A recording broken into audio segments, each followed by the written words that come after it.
what makes art good, really? What makes it the good, the true, and the beautiful? And if it's that it's true,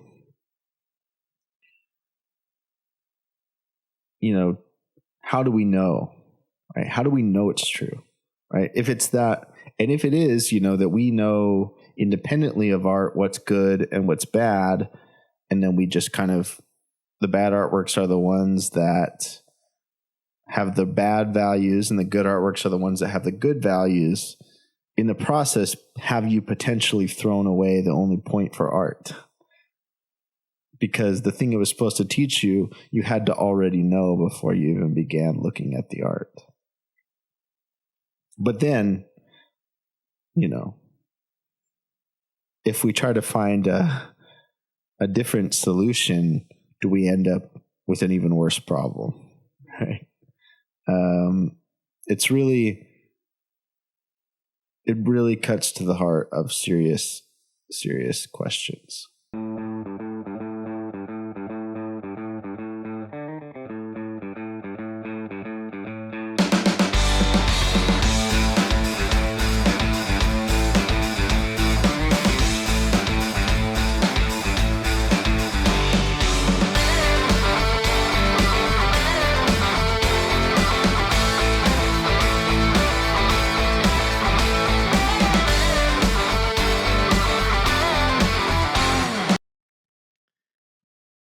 This question of what is actual,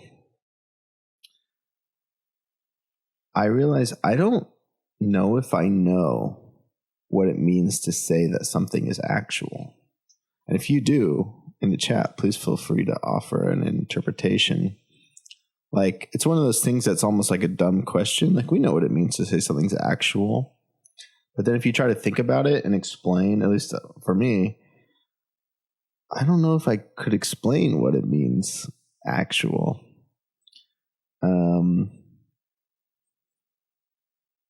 I have a sense, which is a very Heideggerian way of looking at it, but this may be one of those things we've inherited from Aristotle that's now, become common sense, as if it emerged naturally, ahistorically from nowhere, when in fact,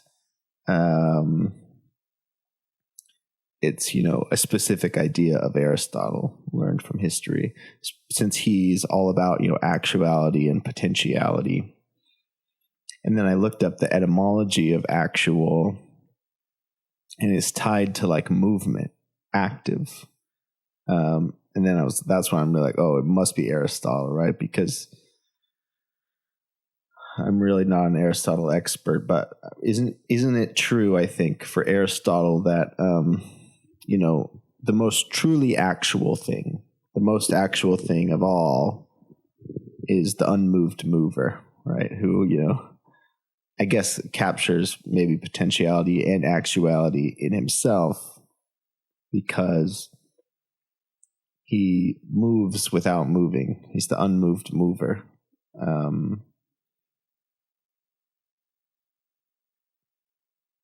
And so in that sense, moves unmoving. So it's like you get out of the aporetic contradiction.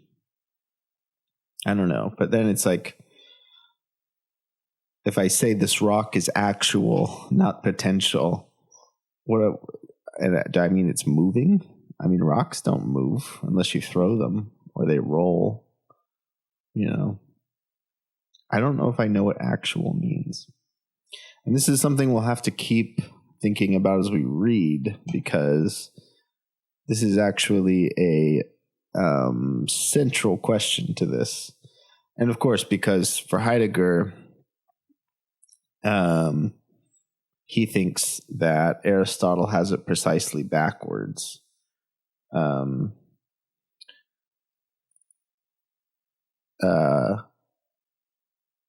It's not actuality that's fundamental and then potentiality in relation to it. It's potentiality that's fundamental, right? And that's in a certain way how you forget being, when you can only conceive of what is actual, what is present. You can no longer conceive of what is more fundamental than that, potentiality.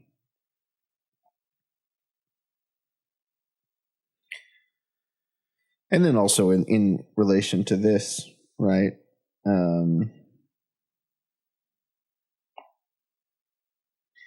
Right. This is from the end of the first section, and I don't want to spend too long on this because we've already done like multiple videos on this. I don't want to turn it into yet another one, but it really shows you how, at least when a book is good, like this one, you could just spend the rest of your life reading it and talking about it.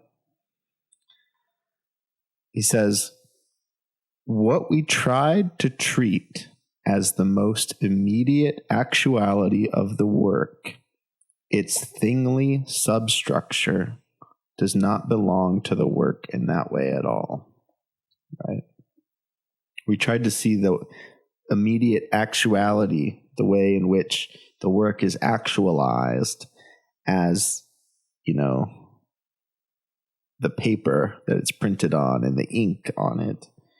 We found that it does not belong to the work in that way at all. Which is to say, as soon as we look for such a thingly substructure to the work, we have unwittingly taken the work as equipment, to which we then also ascribe a superstructure supposed to contain its artistic quality. Right? So, what is equipment? It's formed matter.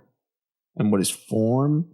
It's what forms a matter toward a purpose. Right?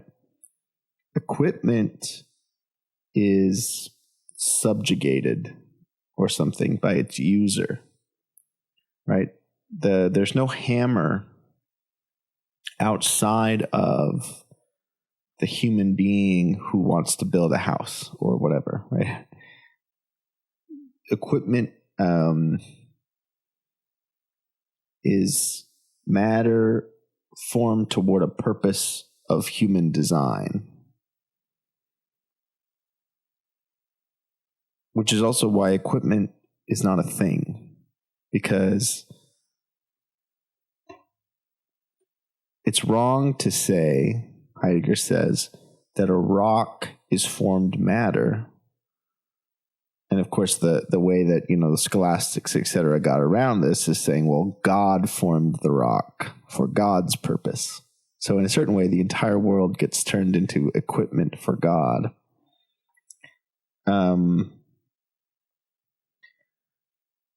Because the rock, the thing, one of the things that makes a thing is its refusal, is its inclination or ability to deny us, right? To reveal maybe some things of itself to us, but also to conceal things from us. And of course, this is, Heidegger's point about, the technical domination of the earth. When you look at, a rainforest and all you can see are resources to be used, right? When the rainforest is turned into equipment, it has no life of its own. It exists only to be used. That's kind of the problem of formed matter, that you can't have the idea of form without the idea of purpose, which is to say, without the idea of something being subjugated to a way of being used. And so in addition to that not being the right way to think about things, it's the wrong way to think about works for that reason. That it's as if the aesthetic, the form of the work, were merely some purposive usefulness planted on top of matter by humans, right? That's wrong. That was the kind of ultimate conclusion that we worked up to, that whole way of going through the thing.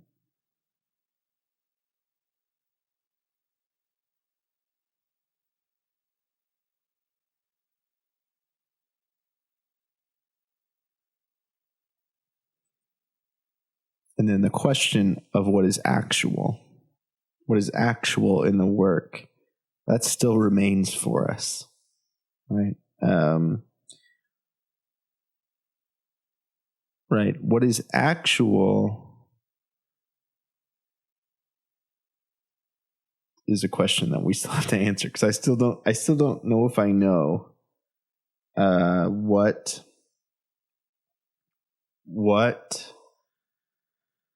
the word actual means for Heidegger or in general. It's actually when I start thinking about it. And of course, that's really once you start thinking about what is actual, you're back to the fundamental question of being, what really exists. But of course, the word exist is already problematized by Heidegger, of course. But, what is there? And how is it there? Why is it there? The kind of wonder at the fact of being. That's what is put in question once you start thinking, once you enter the mood of astonishment, where you can ask a question like, what does the word actual even mean?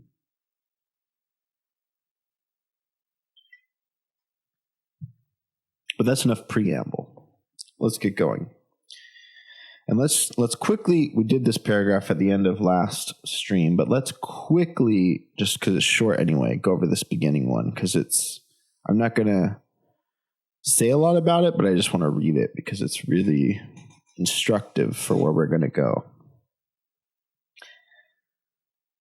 And remember, this is right after he's just said that you can take a painting all you want out of its place where it was made and put it in a museum or whatever. But the painting's gone when you do that. It's not there anymore. It goes away and you get an object. And an object is not an artwork. An object is closer to equipment, actually.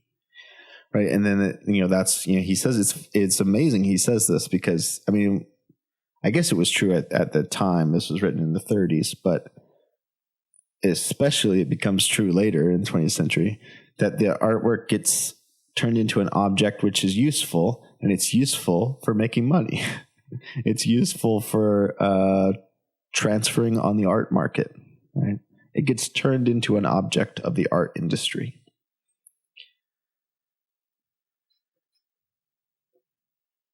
And part of what he said about how that happens is the artwork, like equipment, becomes non-self-subsistent. It exists only in relation to the art industry. And yet he says, is the work ever in itself accessible? To gain access to the work, it would be necessary to remove it from all relations to something other than itself in order to let it stand on its own for itself alone. But the artist's most peculiar intention already aims in this direction. The work is to be released by the artist to its pure self-subsistence. It is precisely in great art, and only such art is under consideration here, that the artist remains inconsequential as compared with the work, almost like a passageway that destroys itself in the creative process for the work to emerge.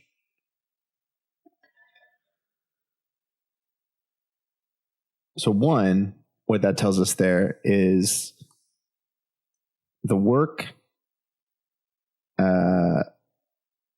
unlike when it becomes just a piece of the in relation to everything else in the art object industry, when it is genuinely a work, it stands in relation entirely apart, except for in relation to itself. So it's going to be important for how that would even be possible is what we're about to see with this example of the Greek temple I have above my head. But the other thing, the other question, which that brings up for me is, and maybe we will, at some point we're going to do aesthetic theory by Adorno on here. This would be really interesting to compare this idea with Adorno's idea. Because on the one hand, right, the quote or like the view that you would usually attribute to Adorno, at least in the popular consensus, but I'm not an Adorno scholar, although I want to try to become one at some point soon, would be that the artwork is not autonomous, right? In fact, if I remember right, Adorno thinks the artwork is both autonomous and not autonomous. It's one of his famous aporias that he's set up, which is one of the reasons it would be interesting to compare, because the first one obviously would be the opposite view of this. The second one, Adorno's, might actually be closer to this. But yeah, he's basically talking a certain way about an autonomous artwork, right? Heidegger is not, right? This is, in a certain way, Heidegger's encounter with Hegel, with the ontological difference between being and beings. Everything cannot be subsumed into one giant mediated whole. There is at least, this might be the only thing, though ignore what I just said, because saying this might be the only thing, there'd be many things that would all have this as their root. So that's the only sense it would make sense to say that. The difference, which is absolutely unbridgeable between being and beings, between what in being and time was ontology and ontic. He doesn't use those words later. He turns away from them.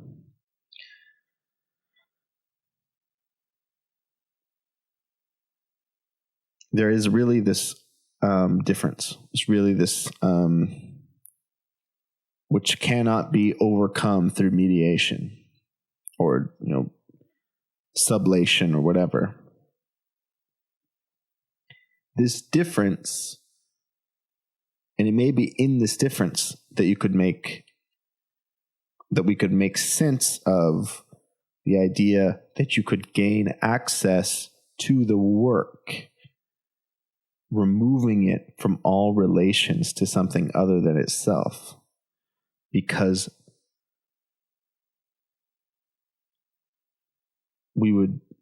access is a really interesting word. In fact, I should probably, but I don't want to get us too far off track. Maybe I can do it in between streams and then tweet about it. Look up which word is being translated as access.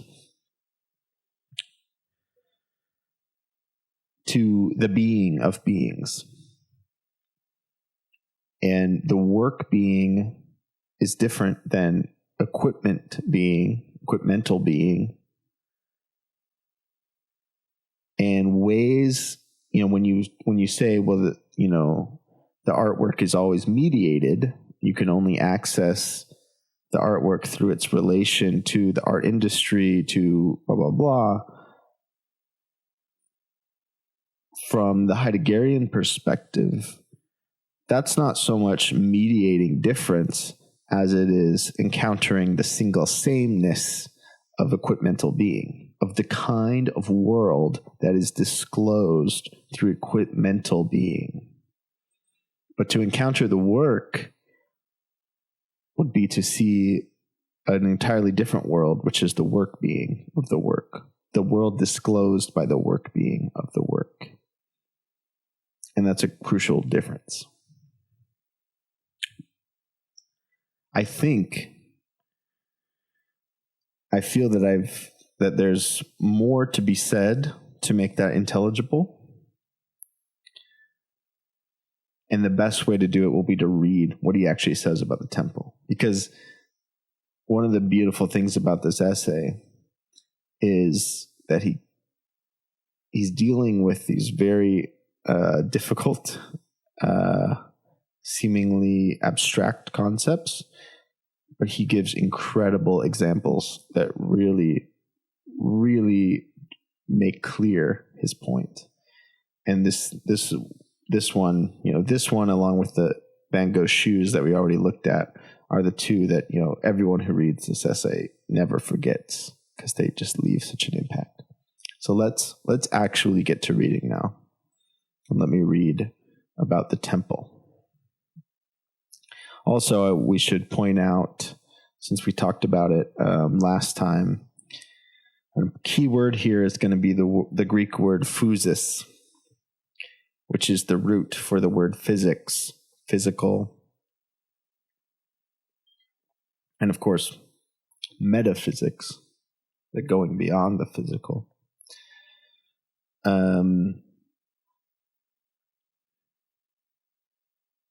This was according to Heidegger, which is not really, it's just true, really. It's not really an interpretation. The Greek word physis was the Greek word for being. All that is in physis. Which is why you can see for Heidegger how that is still true today in our understanding, where all that's real is physics. All that's real is physical. Right? In fact, how many people believe that the world is the sum of physical bodies that exist? It's the subatomic particles, or maybe you're like, well, it's not just the particles, it's also the bodies, whatever, but it's physical entities. That's when you say, what is there? You mean what physical entities are there, right? That's what's real, right? That view, which Heidegger thinks is wrong, and partially because, like we talked about earlier, it puts actuality before potentiality, rather than the other way around, is traceable, right? It's so diluted and accepted through tradition that it seems like common sense. But like all instances of common sense, it's not something that just emerged from nowhere.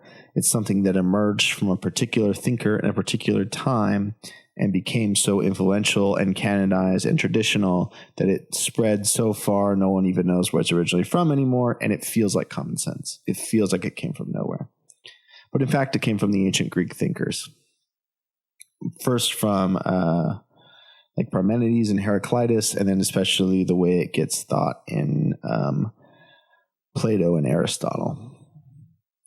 And it's this, that being is physis, right? That being is physical beings. Okay, so that's just an important thing to have in mind as we read this next section.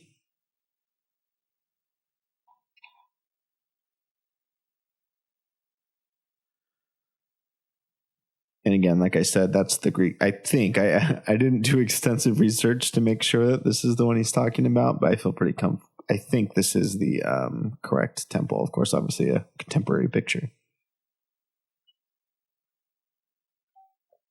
Contemporary to today, obviously, not contemporary to Heidegger.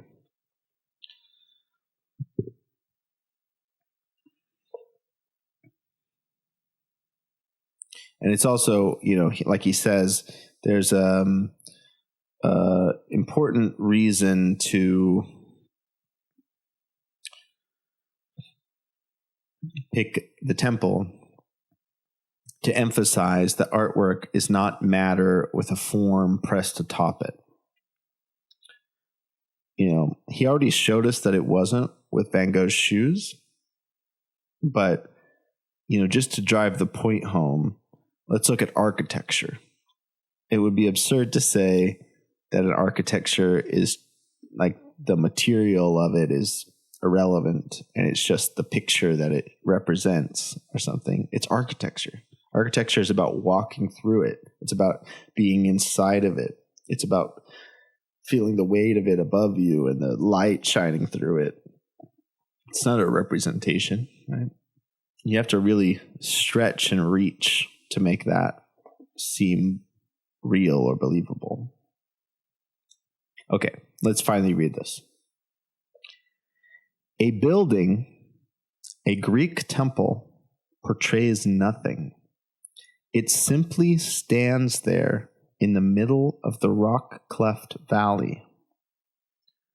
The building encloses the figure of the god, and in this concealment lets it stand out into the holy precinct through the open portico.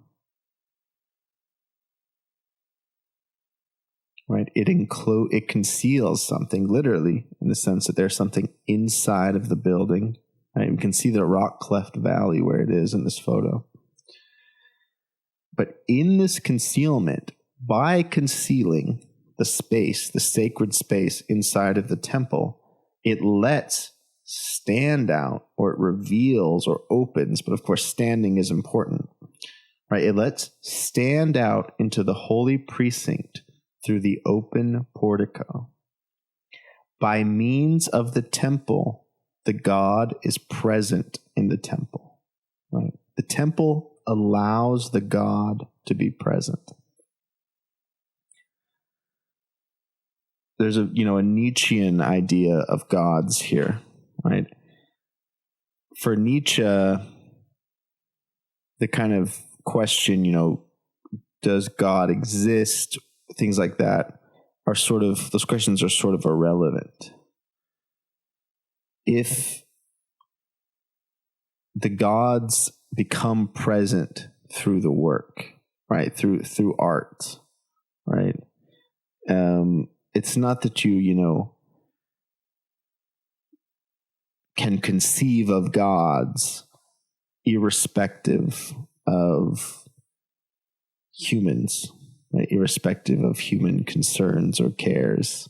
I mean, this is probably a Heideggerian interpretation of Nietzsche, but Nietzsche says that, right, in The Birth of Tragedy, that, in Greek tragedy, Dionysian tragedy, it wasn't that the gods were represented or suggested. It's that the gods were actually present there, right? And they were present through their human making, right? Or, human revealing. By means of the temple, the God is present in the temple. Also, phenomenologically speaking, there's something of a blurring of the idea of real and fake, in the sense that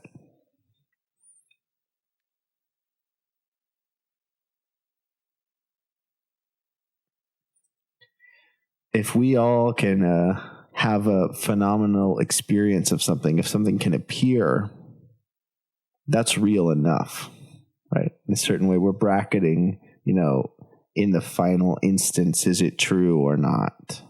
In a kind of, going beyond the bounds of reason kind of way. The gods are created, and we're closer to the world of the gods in art than we are in, theology.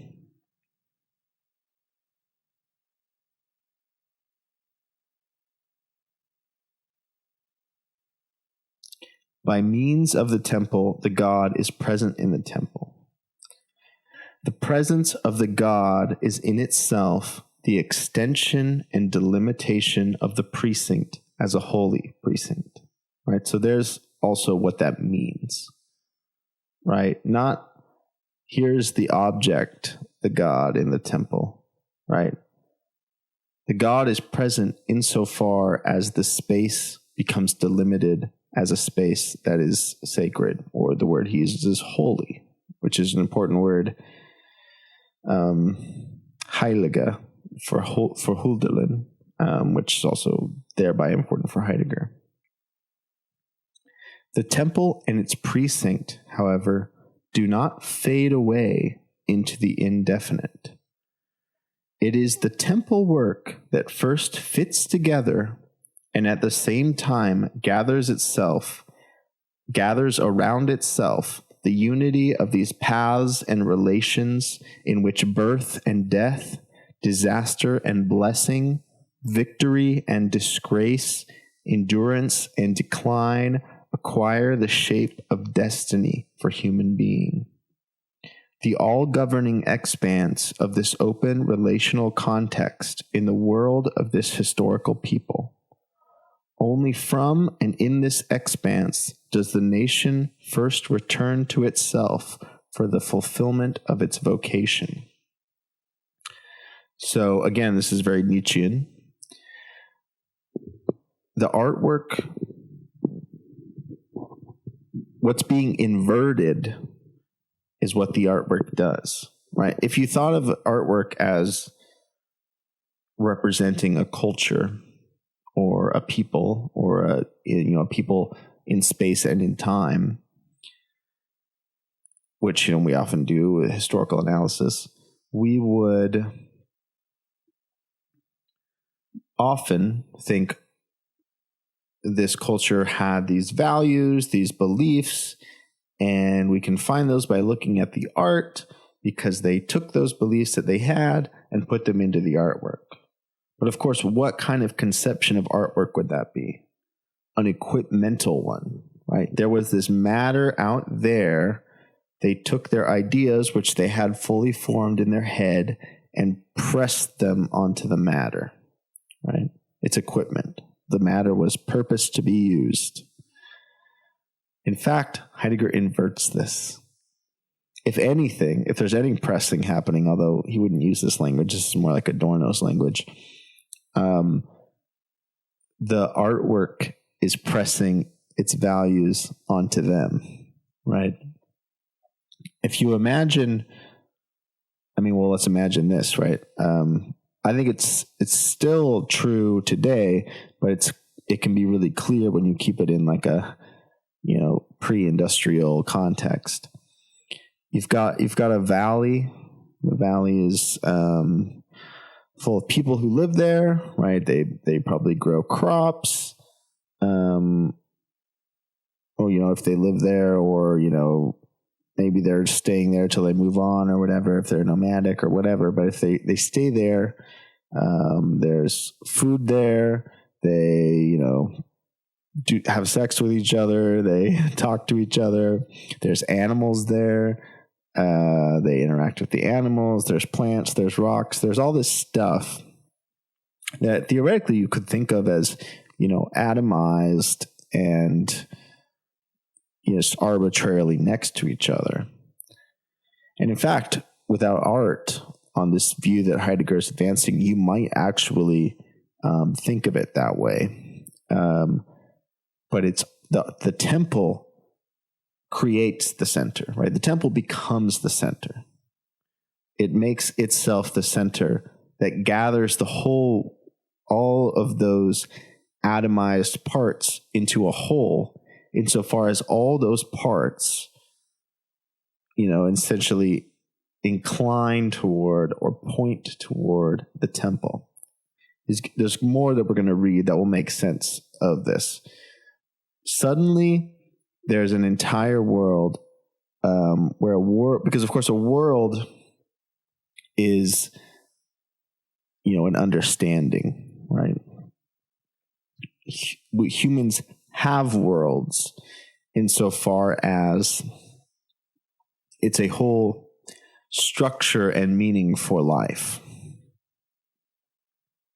So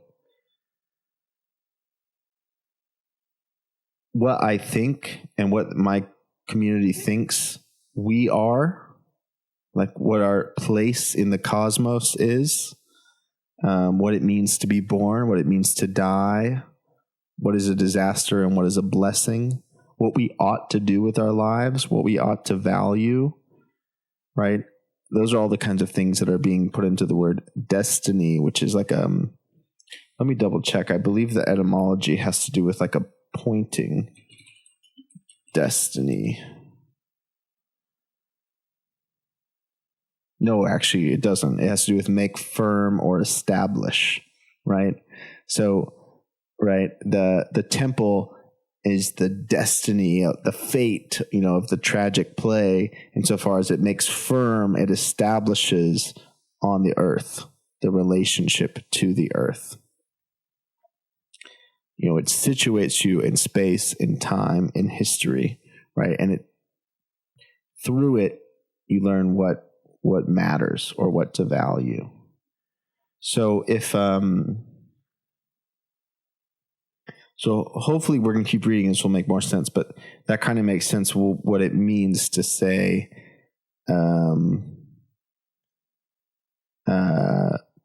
the Greek temple portrays nothing, right? But here's also the sense in which it's a relation to itself, right?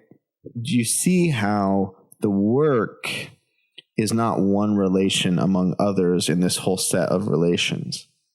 The work is ontologically prior to all of these things, and it gives their connection, right? It alone, in bringing the figure of the God, of course, it's important that it's the figure of the God, the figuration of the God, that gives life meaning, which is to say, directedness, and also the way in which everything is gathered up into a world. So that's a really good example of what it means.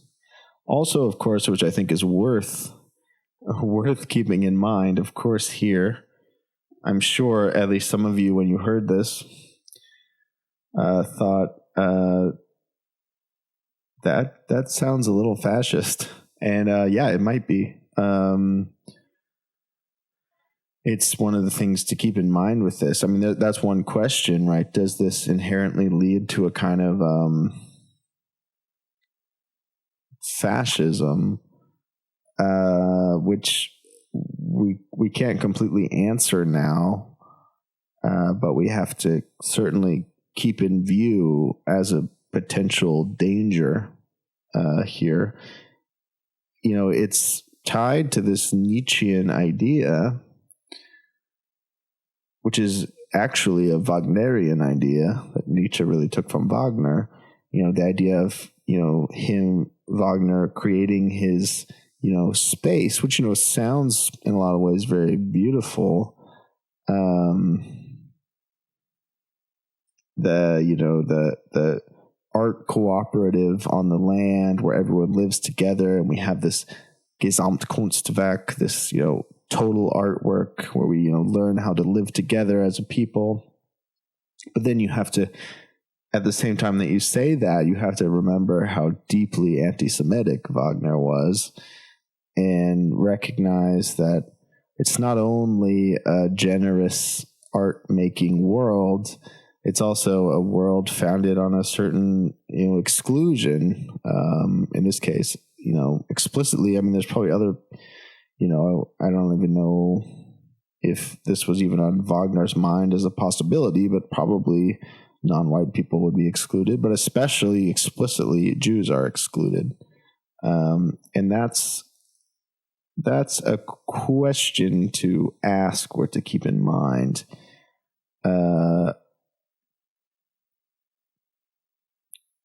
Can this kind of thing be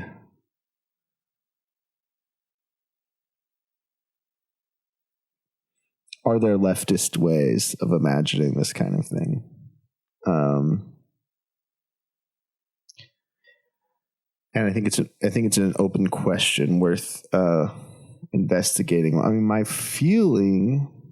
my preliminary feeling is yes, right? The fact that that, you know, fascism or communism or other, you know, values can be transvaluated through the artworks that gather people in a community together. Well, I would probably not want to use that word, but people, and say a community, because people is already racializing in a way. But the possibility that it might not is a real possibility that we need to take seriously. You know, that it might not be possible to do in a non-fascist way. So that's also important to keep in mind as we keep reading, as we hear these words. You know, crucial, especially given, of course, that in Heidegger's case, it did literally lead to Nazism. So even more to the point to keep in mind. And that, you know, for Nietzsche and Wagner, that there's this sense in which these aesthetic theories and philosophical theories are playing an explicit role in the 19th century German project of, you know, uniting Germany, right? You know, no longer being these disconnected city-states of, you know, the Holy Roman Empire, but, you know, the nationalist project of a united Germany. That's a important to historicize Nietzsche and Wagner's views, and even Heidegger's slightly later, in that context. Okay, let's keep on reading. Maybe if I can do...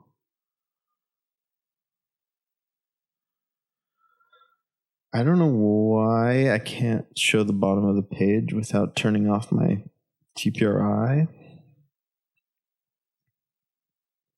I guess we'll just do this. Oh, I turned off the wrong thing. I don't want to turn off my camera. We'll keep reading. Standing there, the building rests on the rocky ground. This resting of the work draws up out of the rock the obscurity of the rock's bulky yet spontaneous support. So we're getting now to this question of if we're resisting the view of art that turns it into equipment, that turns it into just material to be put to use, put to work for a human purpose or human form. What is the alternative then, right? What is the alternative conception? And the alternative conception is being suggested here. Partially that this is jumping ahead a little bit, but that the material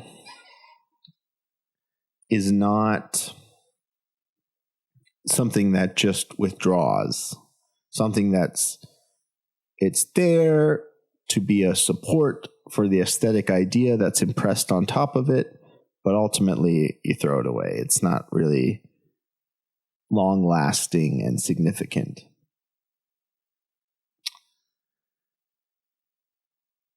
Rather, the artwork displays its thingliness, right? It shows the stoniness of the stone.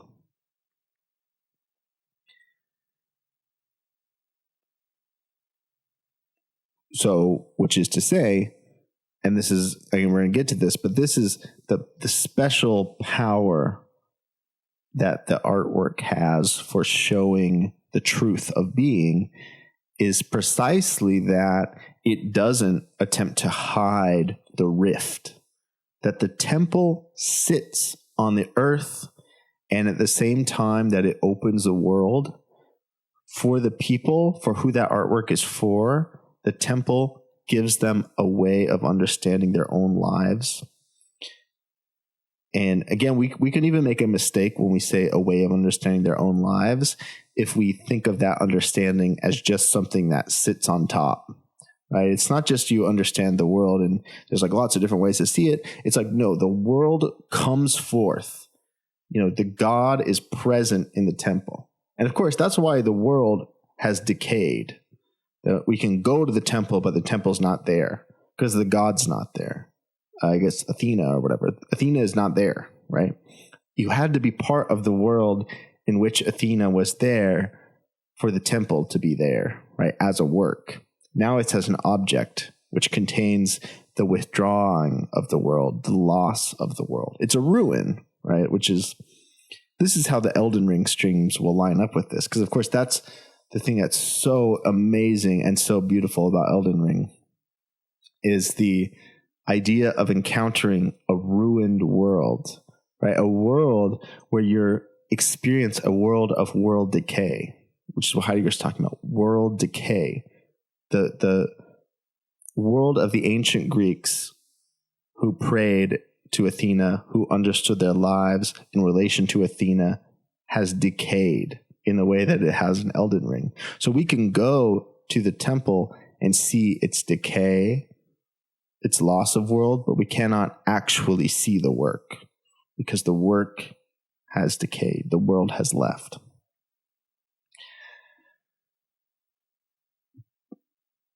But it shows how it's opening a world because it doesn't just, explain what the world is, right? It sets up a rift where there is, on the one hand, the world that is opened by the temple, but also the resistance of the temple, the self-concealing of the temple, the hiding of the temple, which is back into the stoniness of the stone.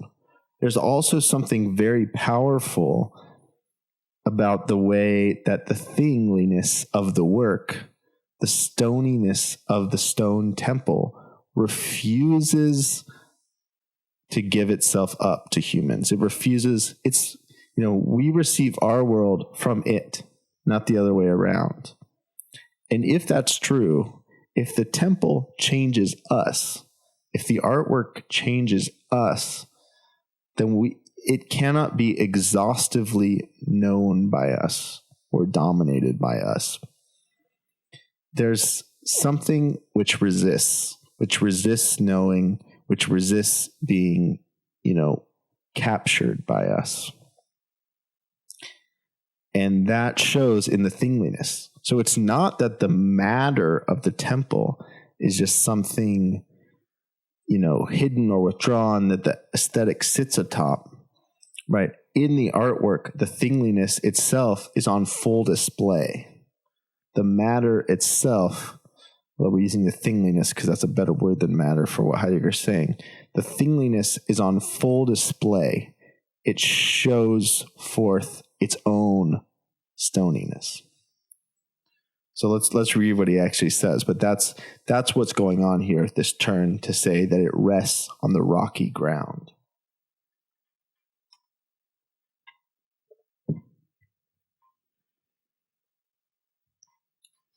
Standing there, the building rests on the rocky ground. This resting of the work draws up out of the rock the obscurity of that rock's bulky yet spontaneous support.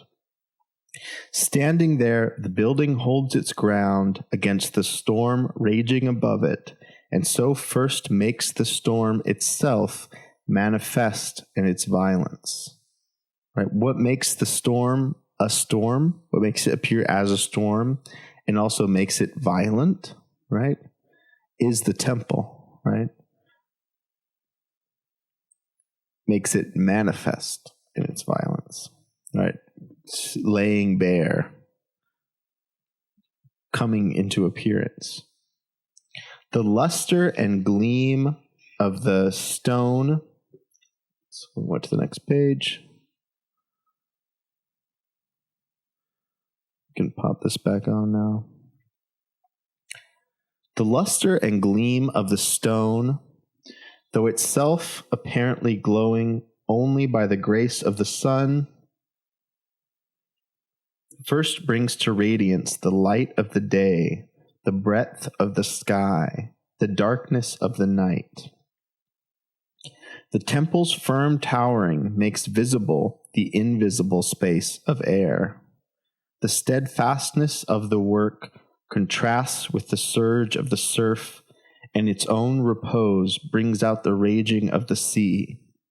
Tree and grass, eagle and bull, snake and cricket first enter into their distinctive shapes, and thus come to appear as what they are. The Greeks early called this emerging and rising in itself and in all things physis. Right, there's that word, physis. The root of physics and physical and metaphysics, that was the Greeks' name for being, right? And that's what they called this emerging and rising in itself. Again, the temple is the center around which the world becomes possible. It is the temple that gathers disconnected, atomized elements into a world that is meaningful. The temple makes that possible. And it's emerging and rising in itself. That is what Heidegger is saying, what they mean by physis. Because that's one of those words, physics, physical. That seems like an obvious word that doesn't even need to be defined or explained. And one way to think about it would be it's just a common sense, right? That's the analytic philosophy way of thinking about it. It's just an intuition. That's a, base, pure intuition. We can just know that. For Heidegger, there's no such thing, right? Everything that seems like common sense had an origin somewhere in history, and then it was so influential that it just got passed down and spread way beyond its original source, that everyone knows it, even if they don't know where it's from.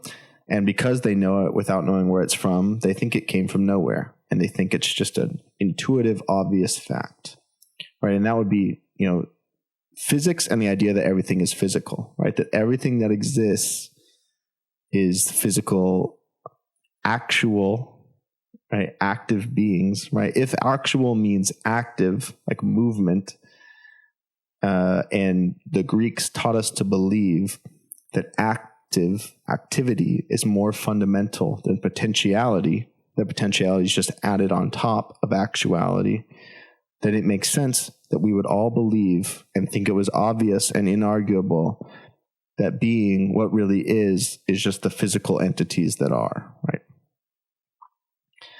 But that's a intuitive watering down of the tradition of this original meaning of physis, which is the emerging and rising in itself and in all things, right? So it is a name in its origin for something, right? For what allows things to be what they are, to be individual entities.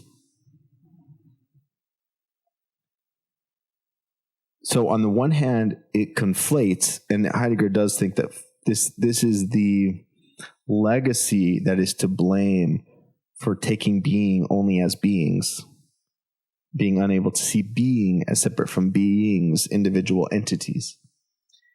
But,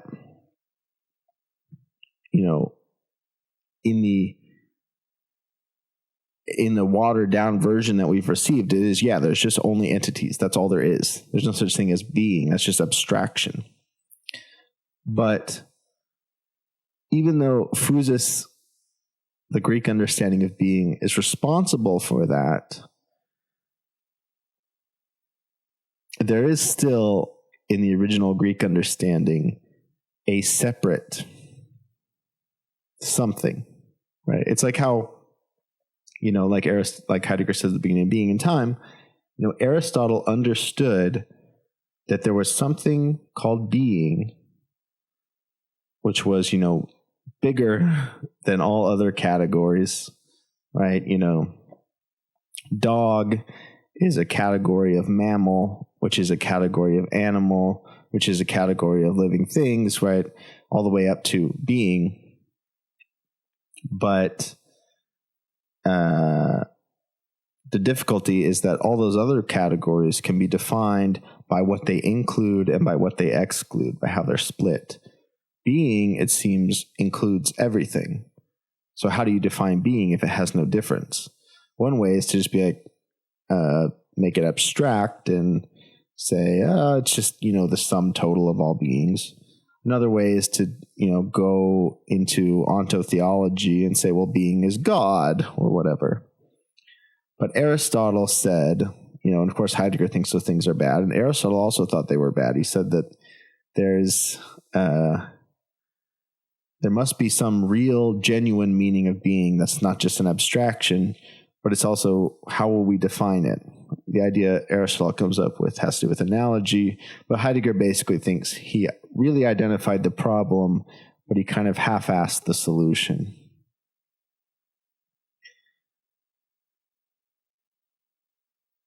But this is related here, right? Physis,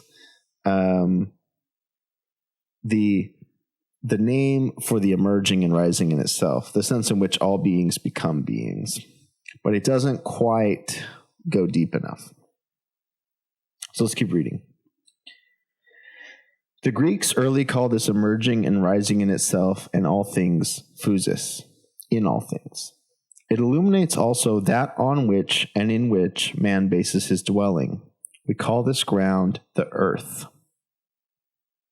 Right? It illuminates, right? The earth is the opposite of the world, in the sense of the world is what we're a part of and that we know, right? You could say that is intelligible to us, although that has the problem of overemphasizing one particular kind of affective engagement. But the earth is that on which the world rests, which the earth allows concealing, but also part of the earth is it revealing rather, but also part of the earth is its concealing, the way it doesn't only give itself up to humans. What this word says is not to be associated with the idea of a mass of matter deposited somewhere, or with the merely astronomical idea of a planet. Earth is that whence the arising brings back and shelters everything that arises as such. In the things that arise, earth occurs essentially as the sheltering agent. Right, so this concealing and bringing back into itself is also what shelters, right? Is what keeps safe, or what keeps, right, what is in existence. So that's also a sense in which, this philosophy, despite its similarities with something like Hegel, say, Heidegger is against it, insofar as for him Hegel would be too abstract, right? On the one hand, the earth, there's like a pun that's kind of literally true in Heidegger. The ground of being is literally the earth, right? Like we say ground and we mean it, ground of being, we mean it logically, the ground, what grounds it. But what grounds it for Heidegger is, like, if you go outside and stand on the dirt, you're literally standing on the logical ground of being, right? I think I was thinking that the other day. And I think that's actually literally true. I was kind of thinking of it as a joke, but I think it's actually literally true. Like for Heidegger, the pun, right? This is why Heidegger's a poet, because he loves puns. The ground of being is the literal ground of the earth, right? That it's avoiding the Hegelian abstraction, and it makes it real and concrete. The earth is both. It's not one or the other. It's both, because we don't even accept this distinction between like idea and matter or whatever. The ground of the earth that you stand on is also precisely the same as what grounds being, right? And so it shelters, right? It both, plants grow out of the ground, we are nourished by the ground and protected by the ground, and all life is protected by the ground, by the earth, and by the trees and everything. And also, it's on the earth that our world opens, and that we are sheltered. The temple work, standing there, opens up a world, and at the same time sets the world back again on earth, which itself only thus emerges as native ground. But men and animals, plants and things are never present and familiar as unchangeable objects, only to represent incidentally also a fitting environment for the temple, which one fine day is added to what is already there. We shall get closer to what is, rather, if we think of all this in reverse order, assuming, of course, that we have, to begin with, an eye for how differently everything then faces us. Mere reversing, done for its own sake, reveals nothing. All right. So I think it'll be better if I just read the next paragraph as well before I talk about that, right? But it's what I was saying earlier. The world doesn't already exist, and then you just add the temple as an expression to it, right? The temple is what gathers the world in the first place. But it also, to be clear, we're talking about ontological priority, not like literal priority, let's not use that word, not ontic priority, right? Not that, there was nothing there and then the temple was built and then now the world started to be formed, not ontically, ontologically. The temple is ontologically prior. Which also means, though, of course, without the temple in a certain way, there would be, either no world or a different world if there was a different kind of artwork that gathered. Let's read the next paragraph rather than stopping here. The temple in its standing there first gives to things their look and to men their outlook on themselves. This view remains open as long as the work is a work, as long as the god has not fled from it. It is the same with the sculpture of the god, a votive offering of the victor in the athletic games. It is not a portrait whose purpose is to make it easier to realize how the god looks. Rather, it is a work that lets the god himself be present, and thus it is the god himself. And thus is the god himself. The same holds for the linguistic work. In the tragedy, nothing is staged or displayed theatrically, but the battle of the new gods against the old is being fought. The linguistic work, originating in the speech of the people, does not refer to this battle. It transforms the people saying so that now every living word fights the battle and puts up for decision what is holy and what unholy, what great and what small, what brave and what cowardly, what lofty and what flightly, what master and what slave. Then he says to see Heraclitus, fragment 53. Right? And so again, this is, in that ontological sense, what is prior is the work. It's not that the God exists without art, right? That's actually the mistake of theology. And then, the artwork helps us by teaching us what the God looks like. It's rather that in the moment of unveiling of the world, of the artwork, of the work, the God becomes present, right? In the tragedy, nothing is displayed, but the battle itself is being fought.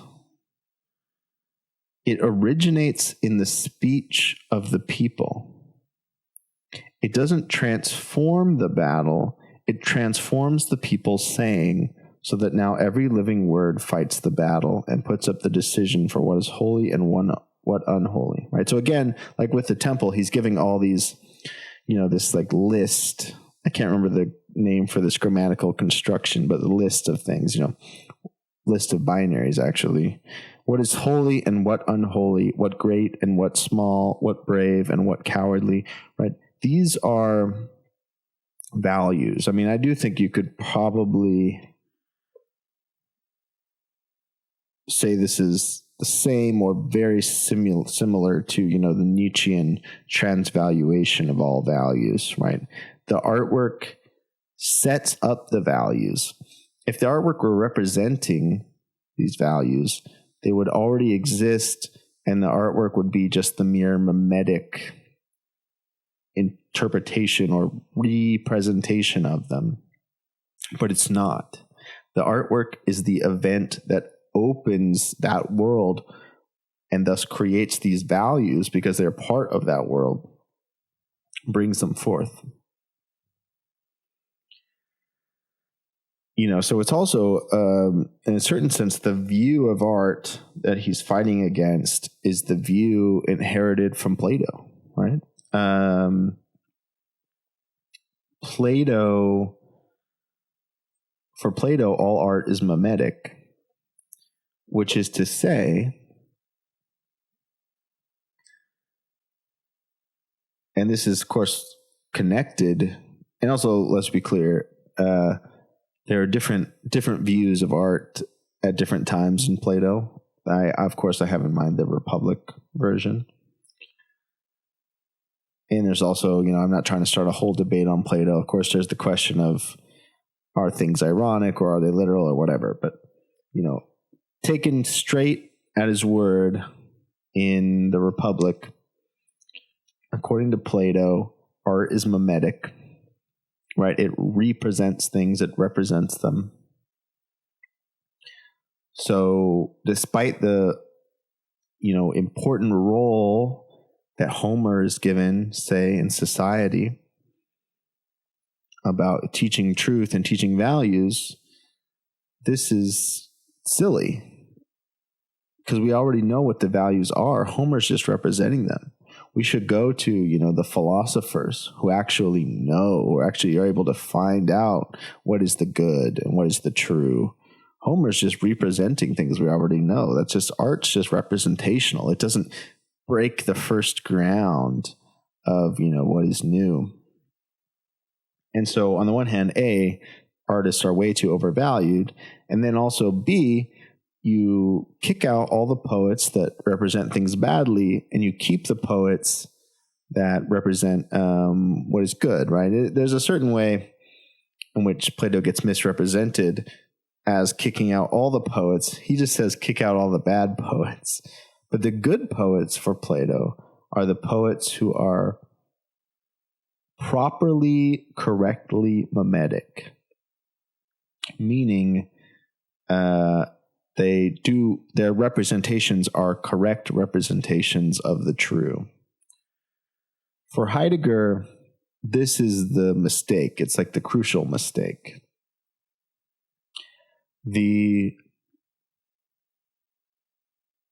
And one, you can see here how this loses the true, or like the power of artwork, because if what art is supposed to do is supposed to teach us the true or something, but we've already pushed out the bad art and kept the good art based on whether it was true or not, we already knew in advance before we ever looked at the artwork, whatever it is that it's supposed to teach us. And I think, in a not direct way, that idea is still alive today, right? This is something I've been thinking about lately and talking about with my students, actually. If we think, for instance, and this is in pop culture, it's in academia, whatever, right? Like, oh, this movie sucks because it's blah, blah, blah, and blah, it's the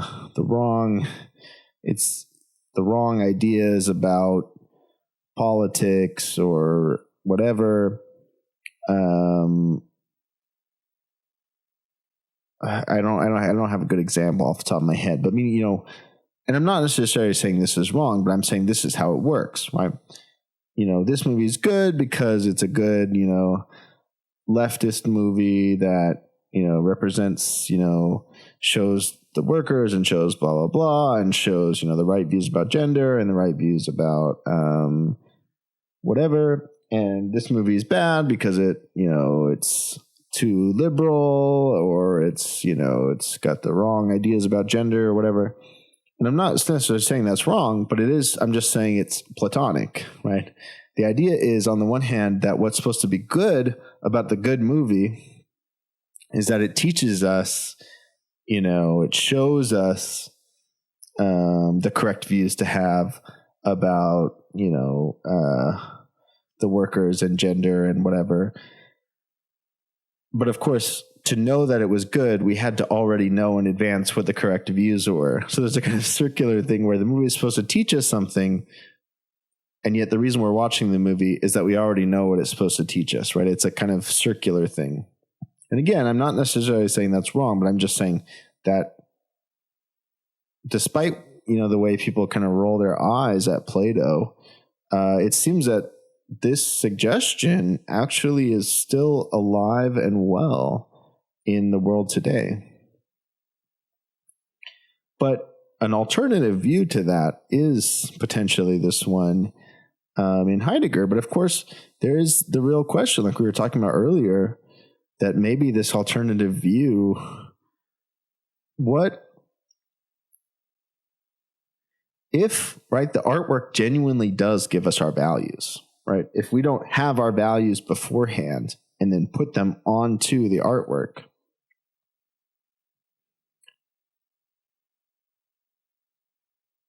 aren't we at risk of becoming fascists or something like that? Aren't we at risk of the artwork giving us the values we don't want, right?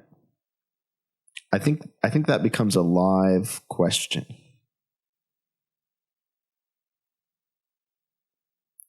Because this is an attack on Plato, right? This is a rejection of the Platonic reduction of art to equipment that just serves our goals and our purposes.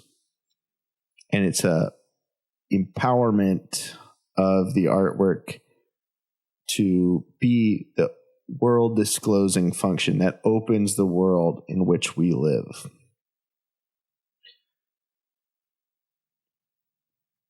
I don't want to keep going too far down this part because there's a lot more that Heidegger has to say about this that can help us think through these questions. But you can both see what's good about this, that it, brings art back to something that has genuine meaningfulness beyond just being, subservient to our goals or desires or whims.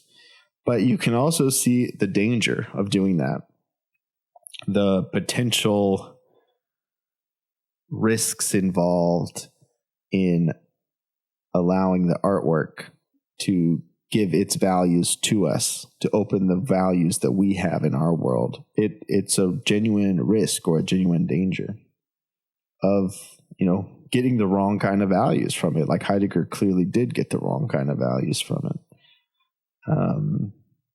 So it's, there's a lot going on here that's just cuts to the heart of the aesthetic question. Of course, Heidegger doesn't even like the word aesthetics because for him, aesthetics is, the scientizing of art into objects to be understood as the aesthetic idea planted on top of matter, blah, blah, blah.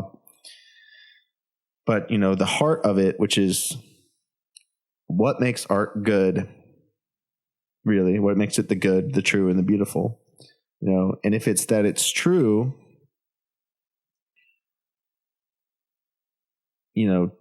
how do we know, right? How do we know it's true, right? If it's that, and if it is, that we know independently of art what's good and what's bad, and then we just kind of, the bad artworks are the ones that have the bad values and the good artworks are the ones that have the good values. In the process, have you potentially thrown away the only point for art? Because the thing it was supposed to teach you, you had to already know before you even began looking at the art. But then,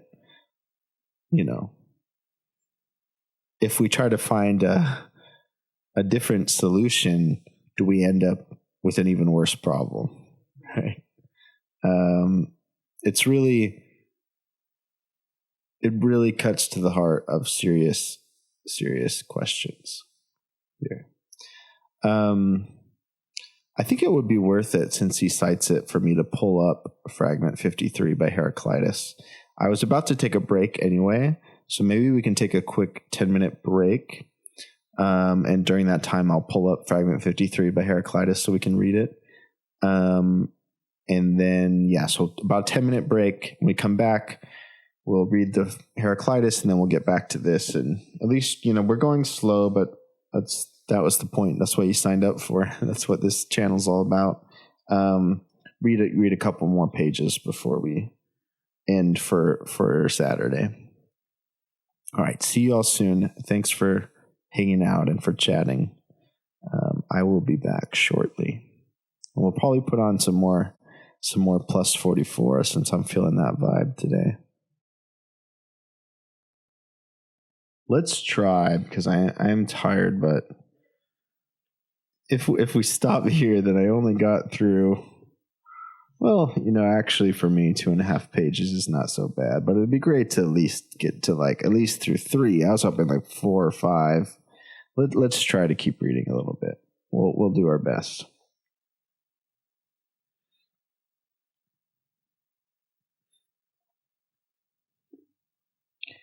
In what, then, does the work being of the work consist? Keeping steadily in view the points just crudely enough indicated, 2 essential features of the work may for the moment be brought out more distinctly. We set out here, from the long familiar foreground of the work's being, the thingly character which gives support to our customary attitude toward the work.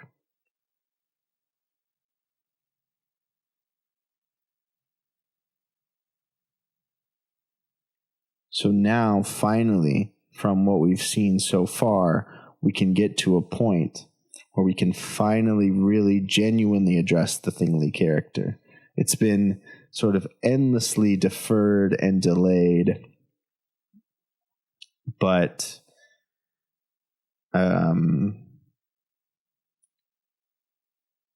it's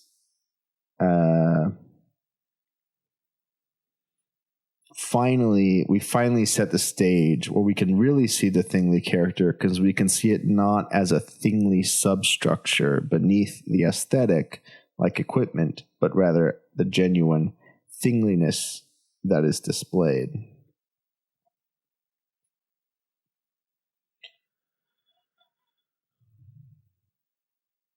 When a work is brought into a collection or placed in an exhibition, we say also that it is set up. But this setting up differs essentially from setting up in the sense of erecting a building, raising a statue, presenting a tragedy at a holy festival. Right? Set up meaning, put in a museum, right? Taken from its native world and put in a museum.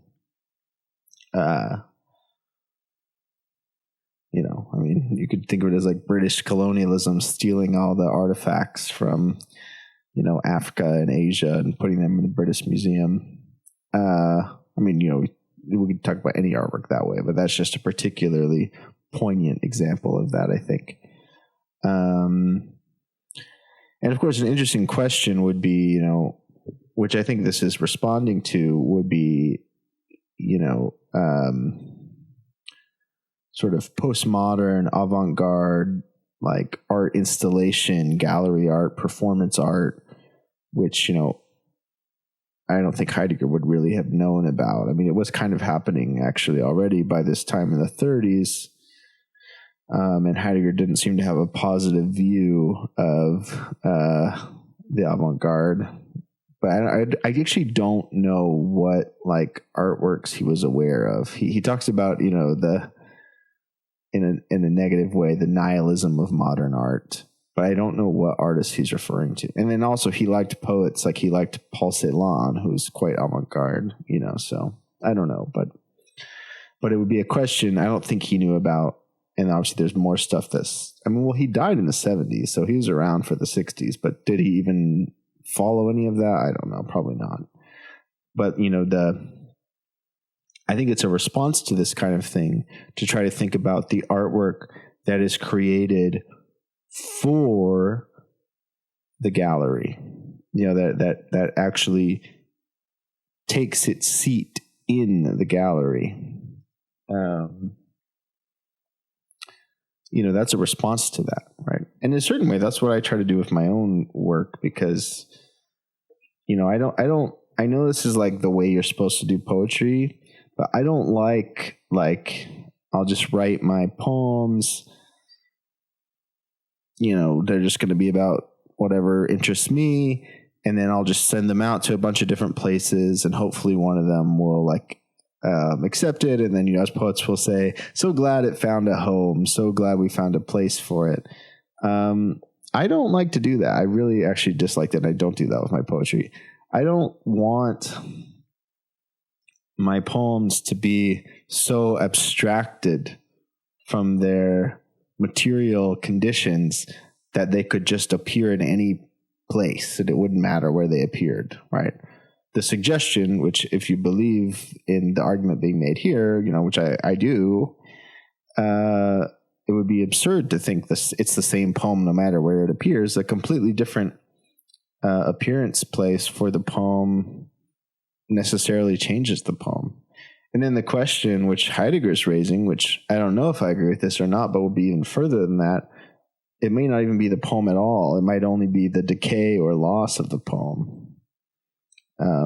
And that's, of course, if it's even a great poem, because if it's, not a great poem, like a bad poem, it would have been something that attempted to set up a world, but it never even set up one to begin with.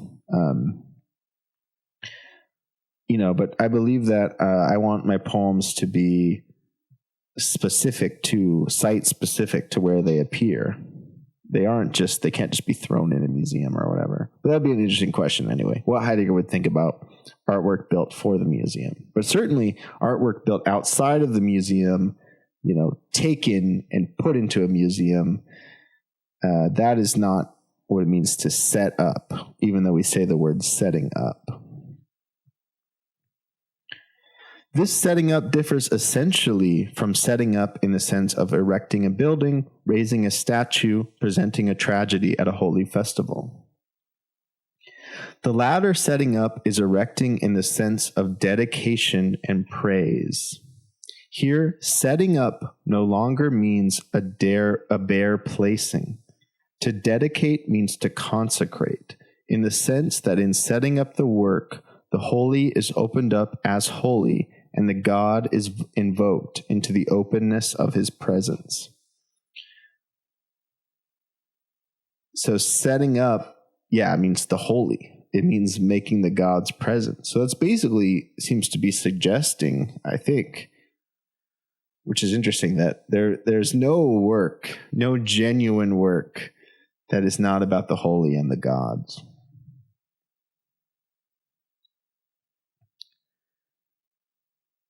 The weird thing is that I could maybe agree with that, actually, as long as we're using a sufficiently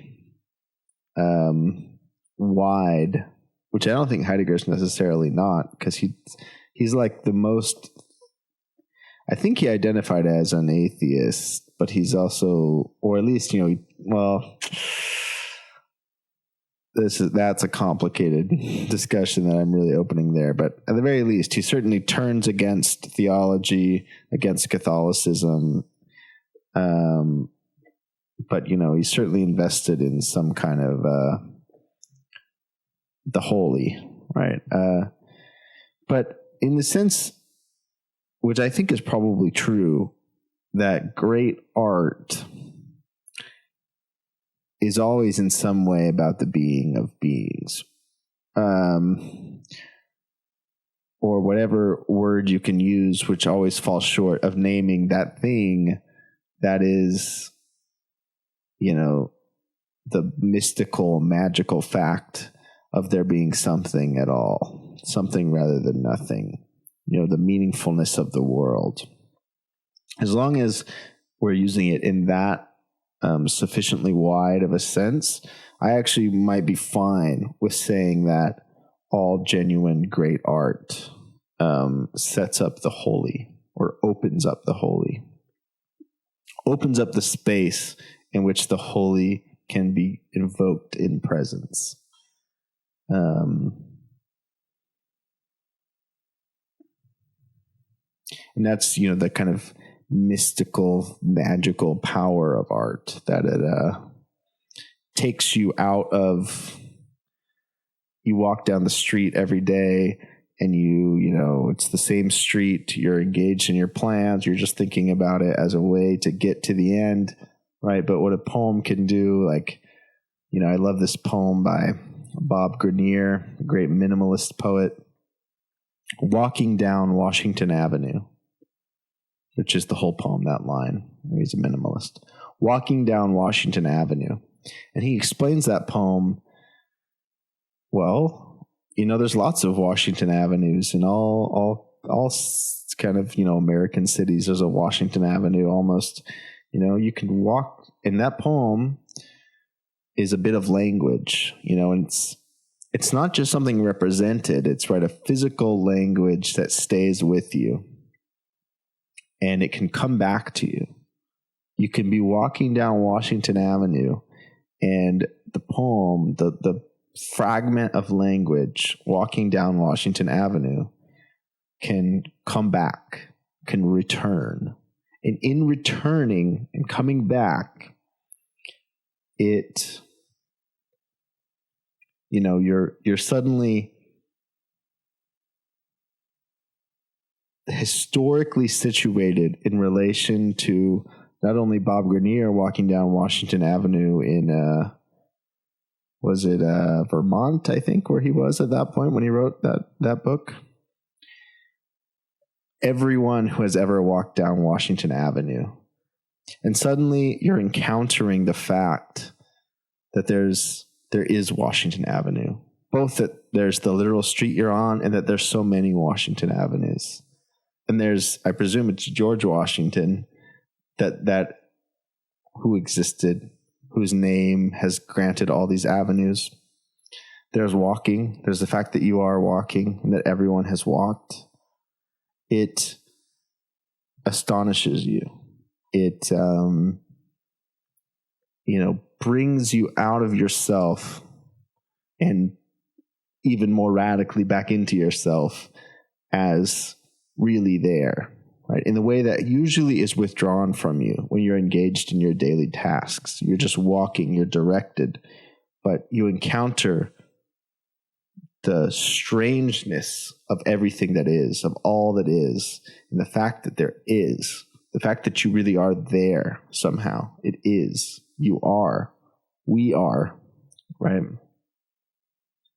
Humans. Everyone who's ever walked down Washington Avenue.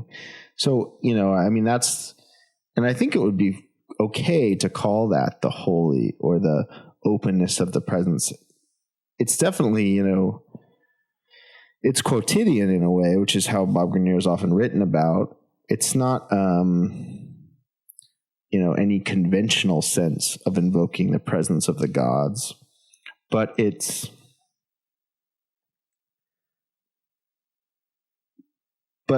do think this is way overrepresented, not only in the sense that I've always felt this way about the poetry, but especially even more so now I've researched it and heard how Bob Grenier speaks about it. He certainly doesn't talk about it that way as like quotidian in the sense of like, oh, isn't it funny because people think poetry is supposed to be about gods and this is just about walking down Washington Avenue.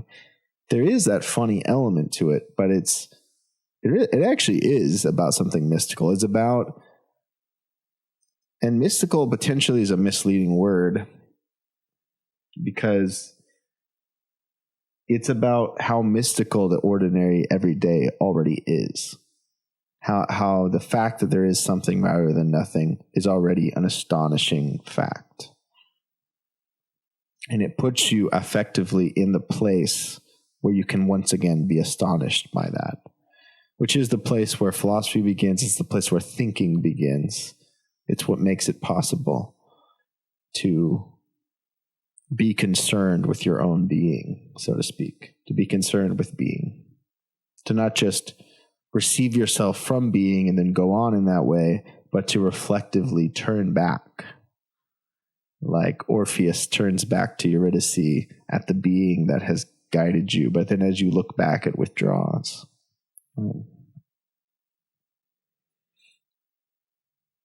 To dedicate means to consecrate, in the sense that in setting up the work, the holy is opened up as holy, and the God is invoked into the openness of his presence.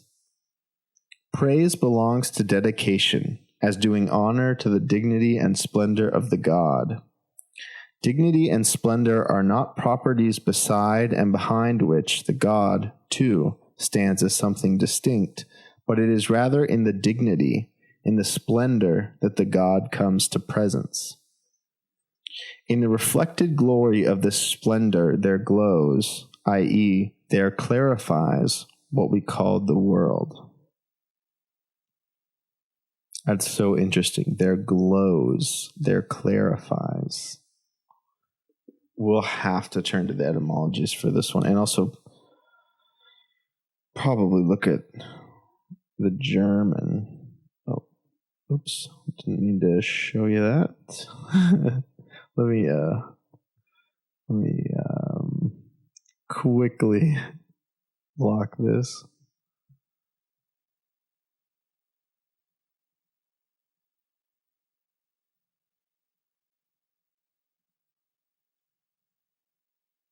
Oh, I didn't even show you. I was just in the wrong tab.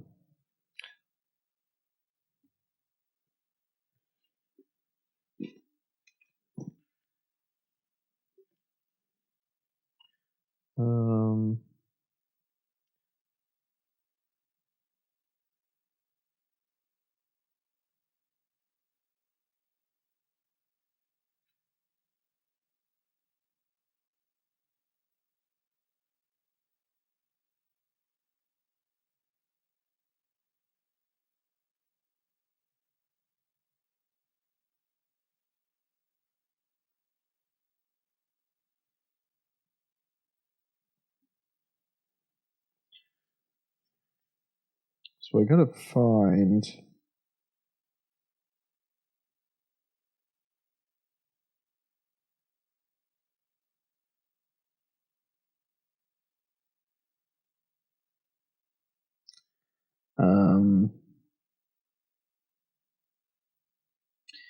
Im Abglanz. So is Abglanz glory?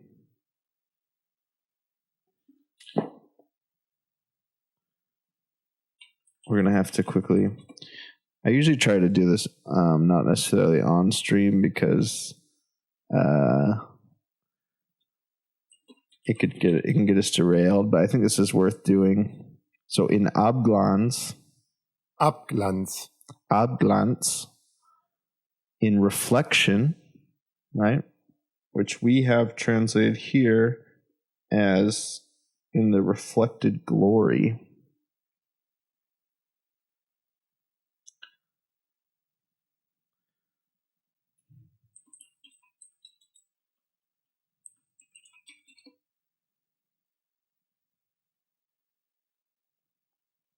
Glanz. So glory can also be gleaming, could be a translation, which I remember that, for Hölderlin, I watched a whole lecture about this by Capobianco, Heidegger scholar. There's a real importance for Hölderlin of gleaming, and Heidegger is very interested in that gleaming. Of course, it connects glory, which I once had a conversation with some friends about glory in the Bible and the meaning of it. But yeah, there is some connection to light, to the shining, right? So in reflected glory, in the light bouncing, reflecting off of this, and splendor also, of course, is light, right? Let's look at the English word before we go to the German and check that that's true. Yeah, to shine, right? Splendor, it means, metaphorically, it comes to mean, splendor, greatness, but specifically the greatness is that it shines. And then the Greek word, the German word, is that glänzt. Oh, I don't have a way. Can I do this?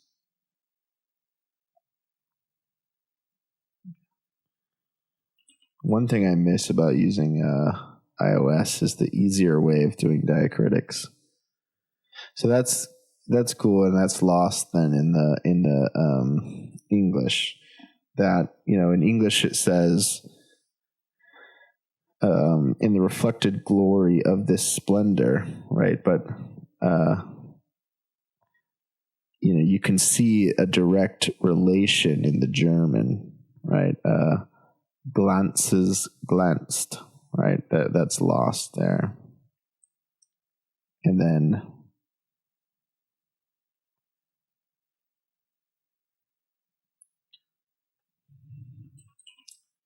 Lichtet. Lichtet.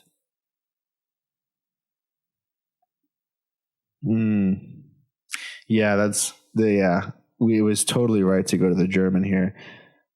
That's so interesting, right? So to clarify, to thin out, to clear, to make sparse is lighting, right? In German, from lichten.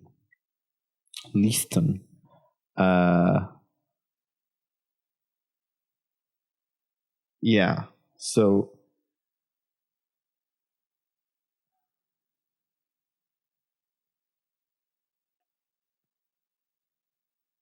to dedicate means to consecrate. Praise belongs to dedication as doing honor to the dignity and splendor of the god. In the reflected glory of this splendor, there glows, i.e., there clarifies what we call the world. I'm going to check. I don't think there's a connection in English to light with clarify. So it's from Latin, right? This is where we've lost our Germanic influence, and we've got this Romance influence.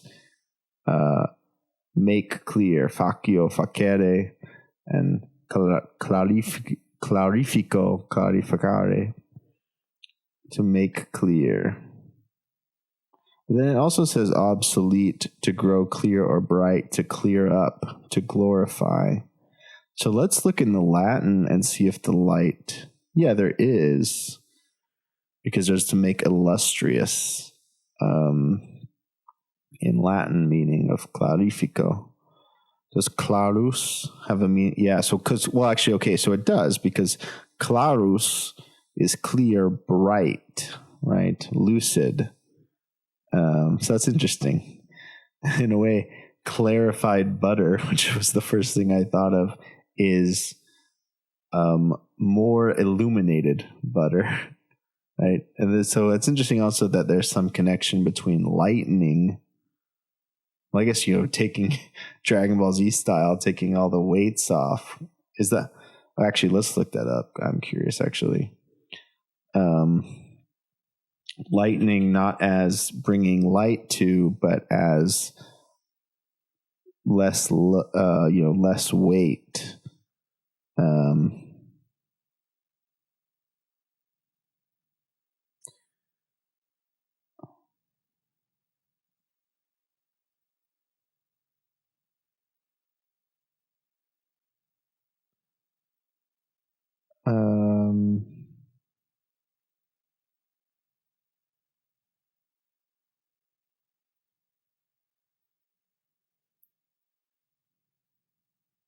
This isn't really helping us.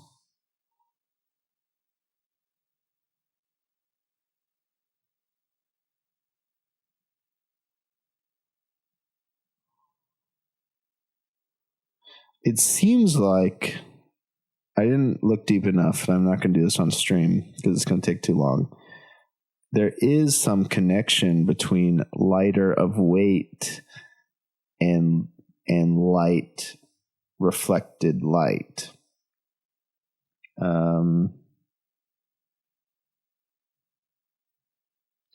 Maybe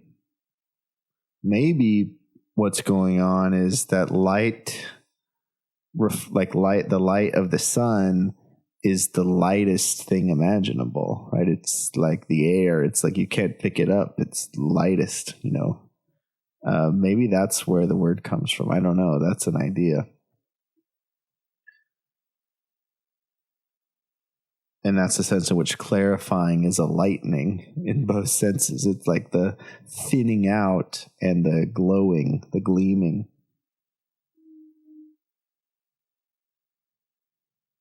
So I guess it is kind of already there in English, but it's way clearer in the German since it's lichtet. This connection between glowing and gleaming and lightning, right? The clarifying. So with that new knowledge of the importance of lightning, let's reread this whole from the part of what setting up means. And let me take a drink before that.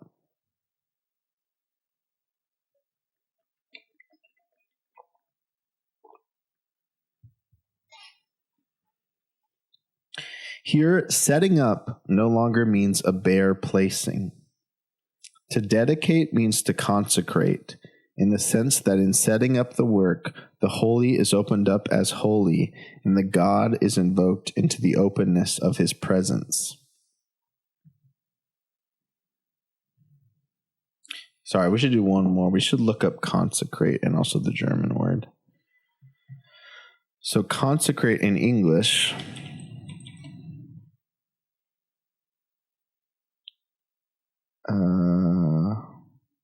where are the etymology? From Latin, so it's probably going to be non-reducible further. It's from, sacer, sacred, holy, to make sacred, holy. Right? And sacer, goes back to sacred in a non-reducible way. And then let's look at what the German word was. The German word...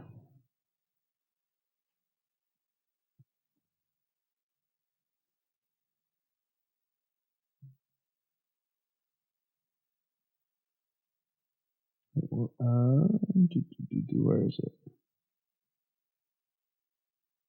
Yeah, I was right that the word for the holy that we're using here is das Heilige, which is important for Hölderlin, like I said.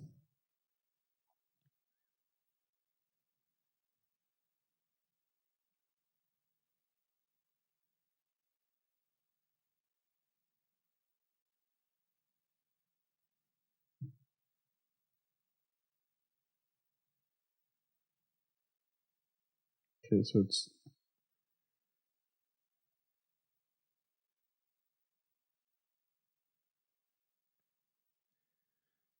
I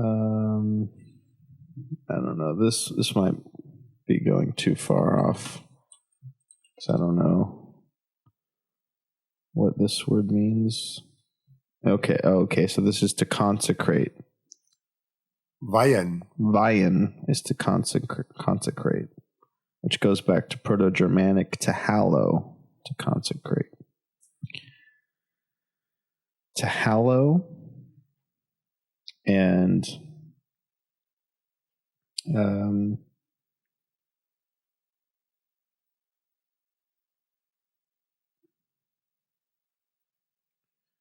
so heist, which is like to call. So of course important what is called thinking, what is called whatever. But also, it's like, what is the name? I say, Ich heißt Zach or something. My name is Zach. Literally, I guess more correctly translated literally as I am called Zach. So I guess that means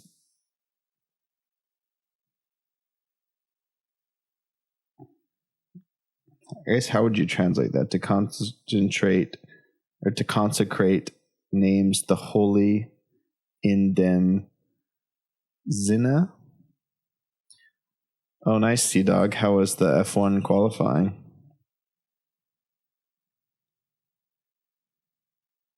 Sense. Oh, yeah, I'm stupid. It means Sinn, which is the word at some point Heidegger started to prefer to being.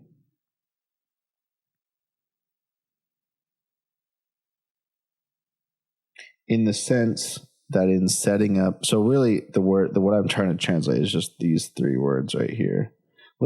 I know this is a horrible thing to do, but let's just see how Google Translate would render this.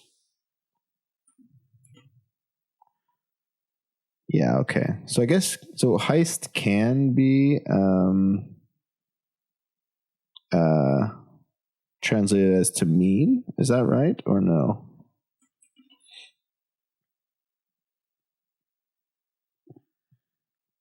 Okay, yeah. Second meaning, to mean, to signify. So, okay. But that's interesting, though, that it's to call, right? To name. To consecrate. Wait, but this is backwards. In the German, it's to consecrate means to make holy. But in the English translation, it means to dedicate, means to consecrate, What is the etymology of dedicate? I proclaim, Latin, dedicatus.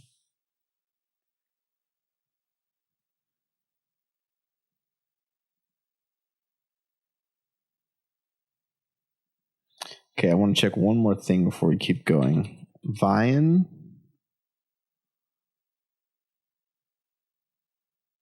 the act of consecrating, which just has a root meaning. And Heidegger, how do you spell it? Yeah, like that.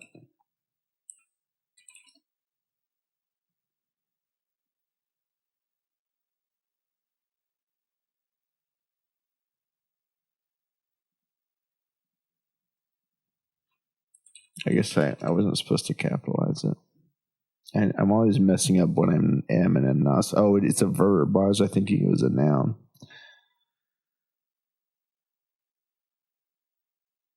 So in German, it seems like it says something closer to consecrate means to make holy, or consecrating means making holy in this sense. But in the English translation, to dedicate means to consecrate. So we lose the important word of the holy in this translation. And also it's kind of weird because this word is translated as consecrate when this word means consecrate and not this word. But I guess like it still means something like what Heidegger means, right? That it transforms. There's a certain naming, proclaiming, setting up that happens that makes the space holy. And that is something that the work does, in the sense in which a work can be set up. Okay. That was like a long tangent, but it was actually important, both in the sense that insofar as, part of these streams is to show us, or to try to do together the work and also show what it looks like to do the work of reading someone like Heidegger, right? Who's a philosopher that you have to read like a poet, spending time doing this kind of etymology stuff, you got to do it. And when you do it, it opens up things, and also you have to do it. You should do it. I've made this case before and I won't waste it again making it here.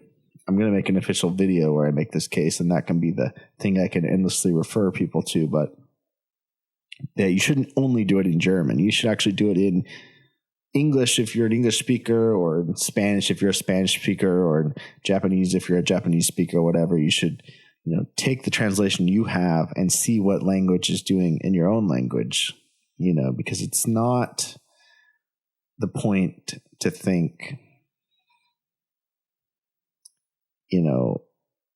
the philosophy has to be done in German. It's to understand the way language works. And so the kinds of things Heidegger was doing with German, you should do with your own language. But then also the reason I made that slip is, the essay that makes that clear is Dialogue with the Japanese Inquirer, where they're doing that together in Japanese, talking about the Japanese word for language. That it's not something that can only be done in German. It's in fact, language plays with us, like Heidegger says in what is called thinking, right?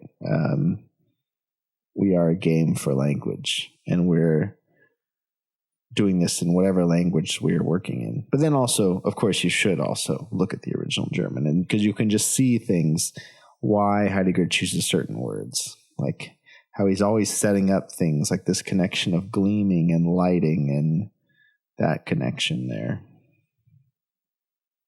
Okay, let's get back to reading this section, and that little aside will actually help us really make sense of this.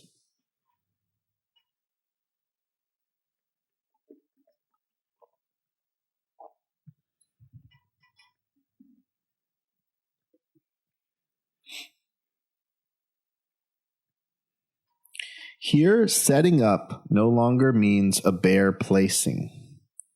To dedicate means to consecrate, in the sense that in setting up the work, the holy is opened up as holy, and the God is invoked into the openness of his presence. Praise belongs to dedication as doing honor to the dignity and splendor of the God. Dignity and splendor are not properties beside and behind which the God, too, stands as something distinct, but it is rather in the dignity, in the splendor that the God comes to presence.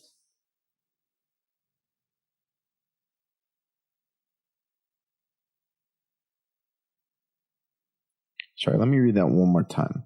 To dedicate means to consecrate, in the sense that in setting up the work, the holy is opened up as the holy, and the God is invoked into the openness of his presence. Praise belongs to dedication as doing honor to the dignity and splendor of the God.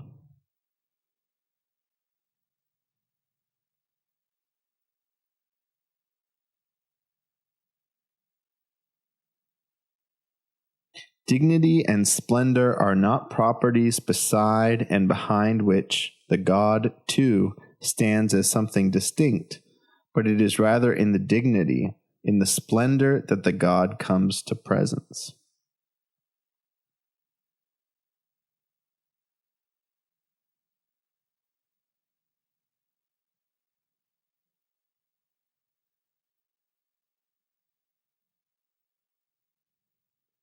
This is a sign that I need to stop soon, because these words are touching my eyes, and they're just touching them and moving along. There's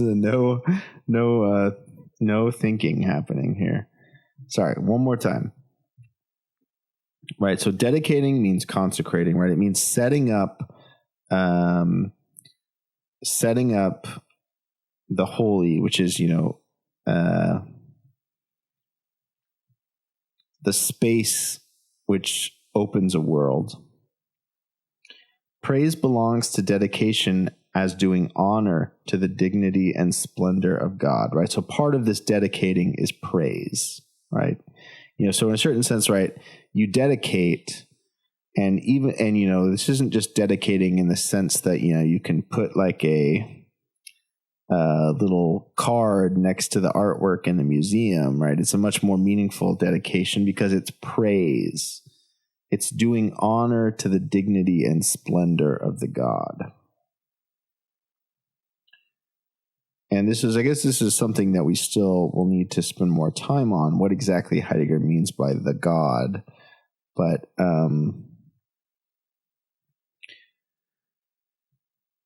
it's in the sense in which the God gives a world, right? To set up a God through art is to give a world meaning. Dignity and splendor are not properties beside and behind which the God, too, stands as something distinct, but it is rather in the dignity, in the splendor that the God comes to presence, right? In the light, right? These are all light words.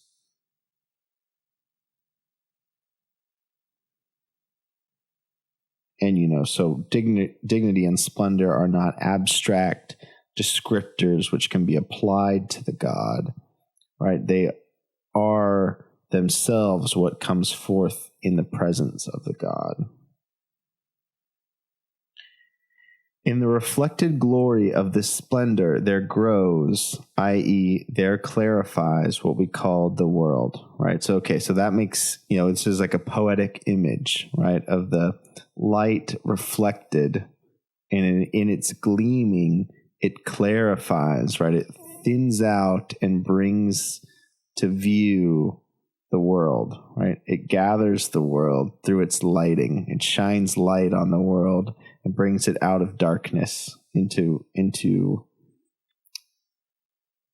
presence. To erect means, what is the German word there? It's so interesting that erect is separated out like that.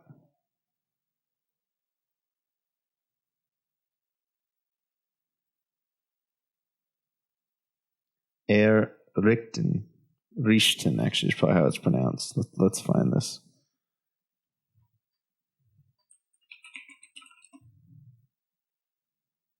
So it just means to build, to construct. Richten. That's interesting. So it can mean to fix, to rectify, to straighten. It can also mean to direct, to point, right?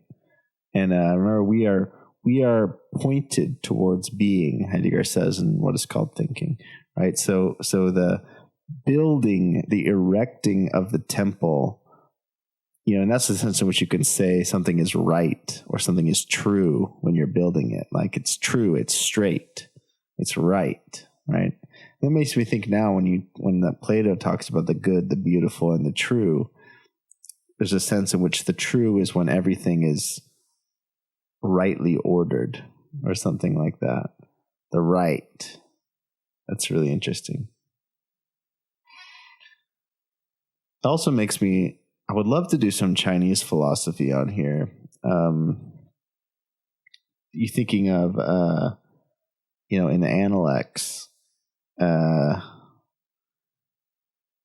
right kind of relation to then.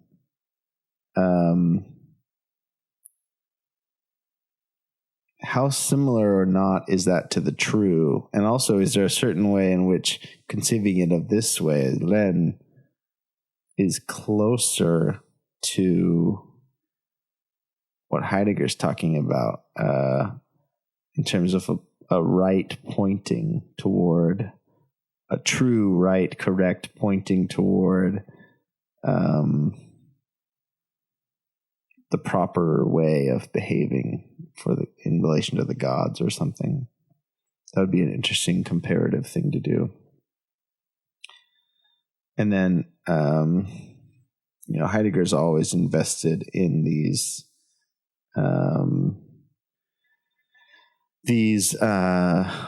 prefixes. In this case, it looks like means to. Drucken, to push, to squeeze. Oh, no, sorry. Wait, no, sorry, it doesn't. It means verbal prefix that indicates a successful conclusion. So drucken means to push, squeeze, but erdrucken means to squeeze dead, to squeeze to the point of death. Frieren, to freeze, erfrieren, to freeze to death, right? So apparently it often can be used for dying. So arbeiten, to work, arbeiten, to gain something by means of working for it, right? So it indicates some sort of end. So if we have, okay, and so because richten is to put right or to rectify, to build, construct, errichten is actually to build. So the point, okay, so yeah. So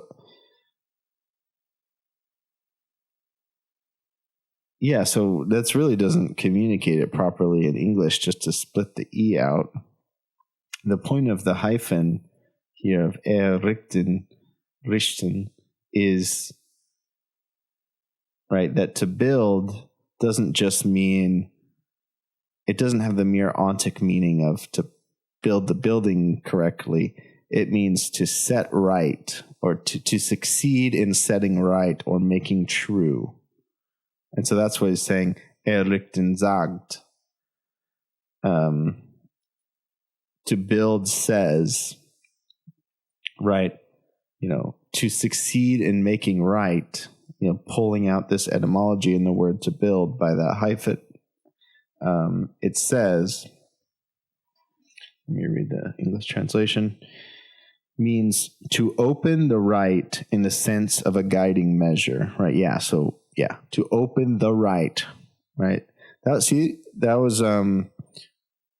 doing that, looking at the etymology of the German, completely explained that sentence in a way that it wouldn't have otherwise. In fact, let's just quickly, before we go on, look at the English word erect.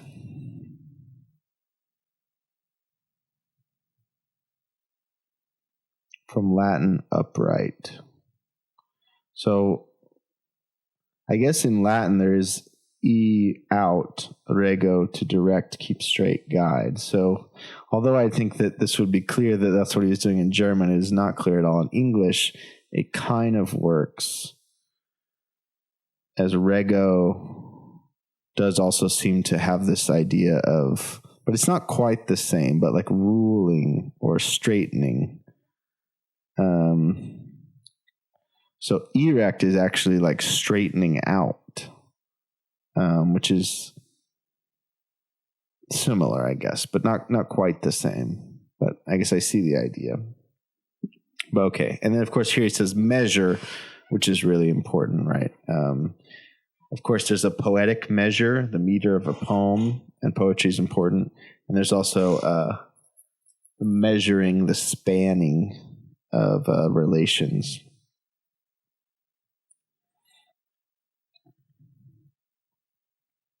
In the reflected glory of this splendor, there glows, i.e., there clarifies what we call the world. To erect means to open the right in the sense of a guiding measure, a form in which what is essential gives guidance.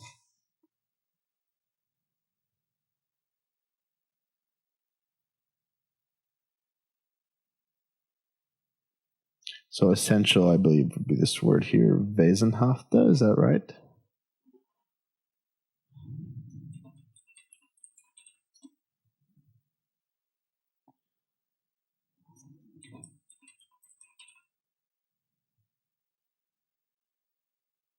Yeah. So what is Wesungen?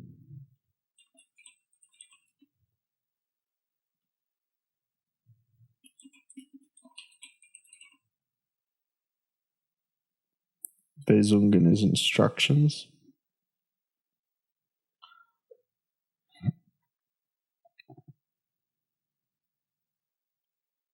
Okay, so it's being translated as guidance. Give the essential or the beings, right? Because Wesen is being, gives guidance, gives instructions. To erect means to open the right in the sense of a guiding measure.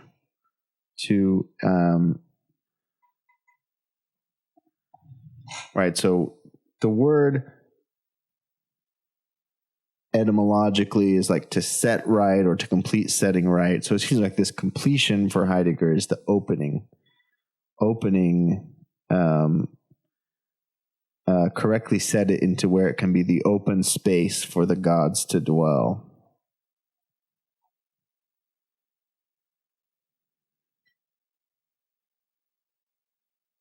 A guiding measure, a form in which what is essential gives guidance, right? So who is the guidance to? I don't know, but maybe it's to the people of the world for the artwork.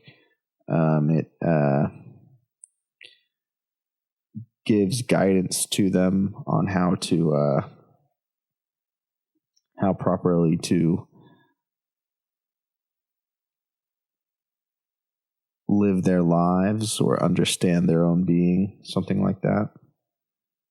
To erect means to open the right in the sense of a guiding measure, a form in which what is essential gives guidance.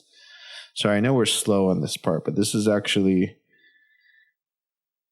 it's on the one, it's pretty complex here, actually. In a certain way, it's simple because it's just saying a work is set up on the earth. And what that means is a lot more than just you place it there. It's dedicated and consecrated in a way that is set right to allow the gods to come to presence there. But it's complex in the sense that the argument for this is happening by way of poetic language. So you have to be really careful to see the way the words are being deployed here, or arranged, or gathered, or whatever.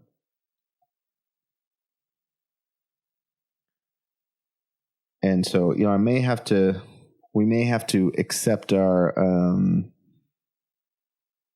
understanding of it we have now as preliminary, incomplete yet.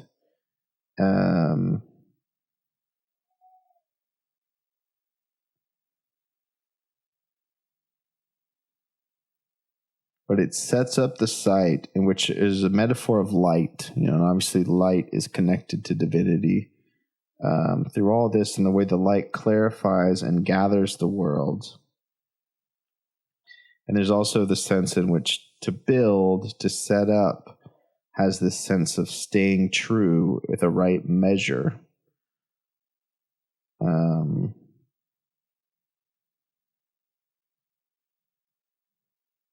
And I guess also maybe that it's what it might mean to say a form in which what is essential gives guidance is unlike with equipment, say maybe where the form is impressed on us. The form comes essentially, we listen to compose rather than composing the form. We receive the form from what is essential, right? For which, and that is to say, which may not even be the best translation of Vason anyway. The being, right? Being is what is essential, right? The being of beings. And the temple, the form in which it's built, the form in which it takes, is the form of which listens to the being of beings, resonates with the being of beings, which is doing, by my saying that, I'm staying in Heidegger's language, which I don't necessarily not want to do, but I don't want to make it like we don't actually understand Heidegger. We just know what words to say.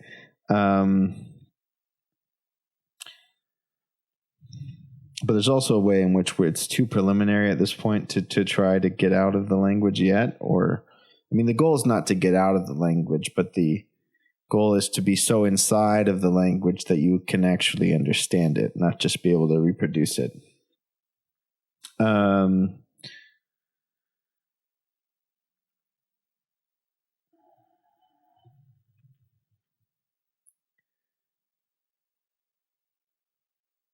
I take it that it's something like there's this relation, right, between the temple and the earth where it sits. And on the one hand, right, the temple, as we said, is prior to the world of the people that live there. It gives that world. It's not just that the world existed. Those people had ideas, and then they impressed those ideas onto the matter of the temple. But it's not to... The temple is of this world, if that makes sense.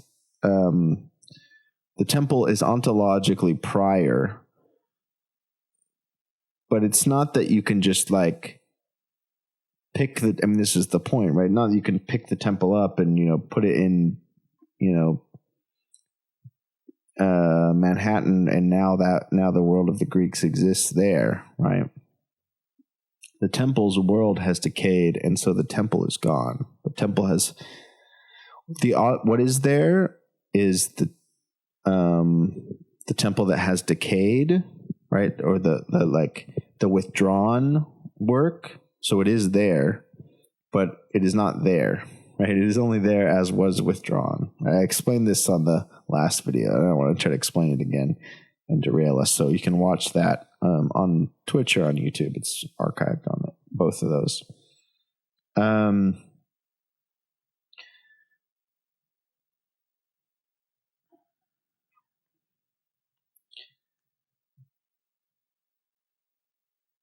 So what is essential is what is the being of these beings, I think. For the people who live there, the temple is what gathers. They are not gathered into a world without the temple, but the temple can only gather the beings if they are there to gather. So even though the temple is ontologically prior, we have to be precise with how we say that. It's not so simple that, there's a mutually interdependent relationship between the artwork and the world that it produces it, which is really the earth, right? Technically, if we're so like the work sets up the world. And so the work is prior to everything else, but the work stands on the earth, and the earth is prior to the world and the work. So that's how they're mutually interdependent. So to set up the work is to set it up on the earth, right? The guiding measure is sensitivity to the earth. That's what, capitalism or modern technicity fails to do in its attempts to create art. It does not listen to the earth, and so it dominates the earth, doesn't take the earth seriously, tries to build its form abstractly and then just plop it down on the earth. That's what I think this sentence means. To open the right in the sense of a guiding measure, right? So the true way that's contained in this this word to erect, to build, means the way in which, or like the temple, the way in which the temple is in harmony with its earth or something. It resonates with its earth, right? It's a sensitivity to the essential, listening to the essential. This word Wesen, and I'm trying not to use the word essential because I don't know if that's the right translation of it, gives guidance to the artist. And remember, the artist becomes the passageway for the artwork that destroys themselves in the process to give the artwork, right? They listen to the earth. They listen to the being of beings in this place, and that gives them guidance, and their own ego in a certain way is destroyed so that the work can come out and can sit and rest, come to rest on the earth in its world.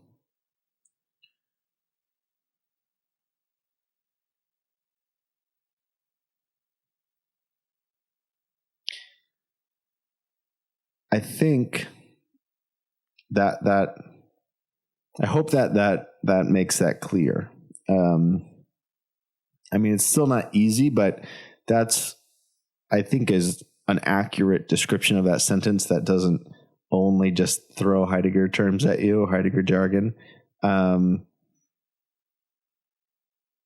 It's a certain approach to composition, in terms of, if we think about it practically, the right kind of stones to use, probably stones that are in the case of a Greek temple, it's the stones that are going to, that would just obviously, because of when it was made, be stones probably from this region. But, even today, it would be a question like, instead of importing all your materials from somewhere else, use the materials on the site where you're building. Like recently I went to go see one of Frank Lloyd Wright's houses, and I don't know architecture terms very well. The part that's at like the bottom of the house around outside, that's like in older houses is often with like rocks versus, today it's like, I don't know what it's made of, but it's not rocks. It's like concrete or something, like the foundation, I guess, but the part that you can see. I guess that's the foundation.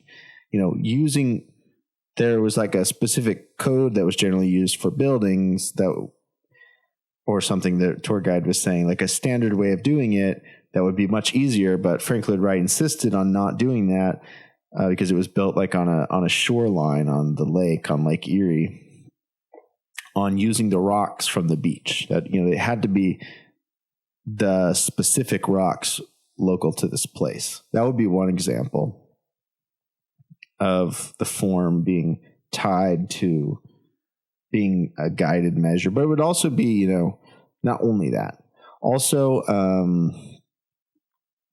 this thinking about how the light would reflect in the temple, and being sensitive to how the sunlight would actually move in the sky in this region. Not like, screw that, I'll just, set up lights inside however I want it.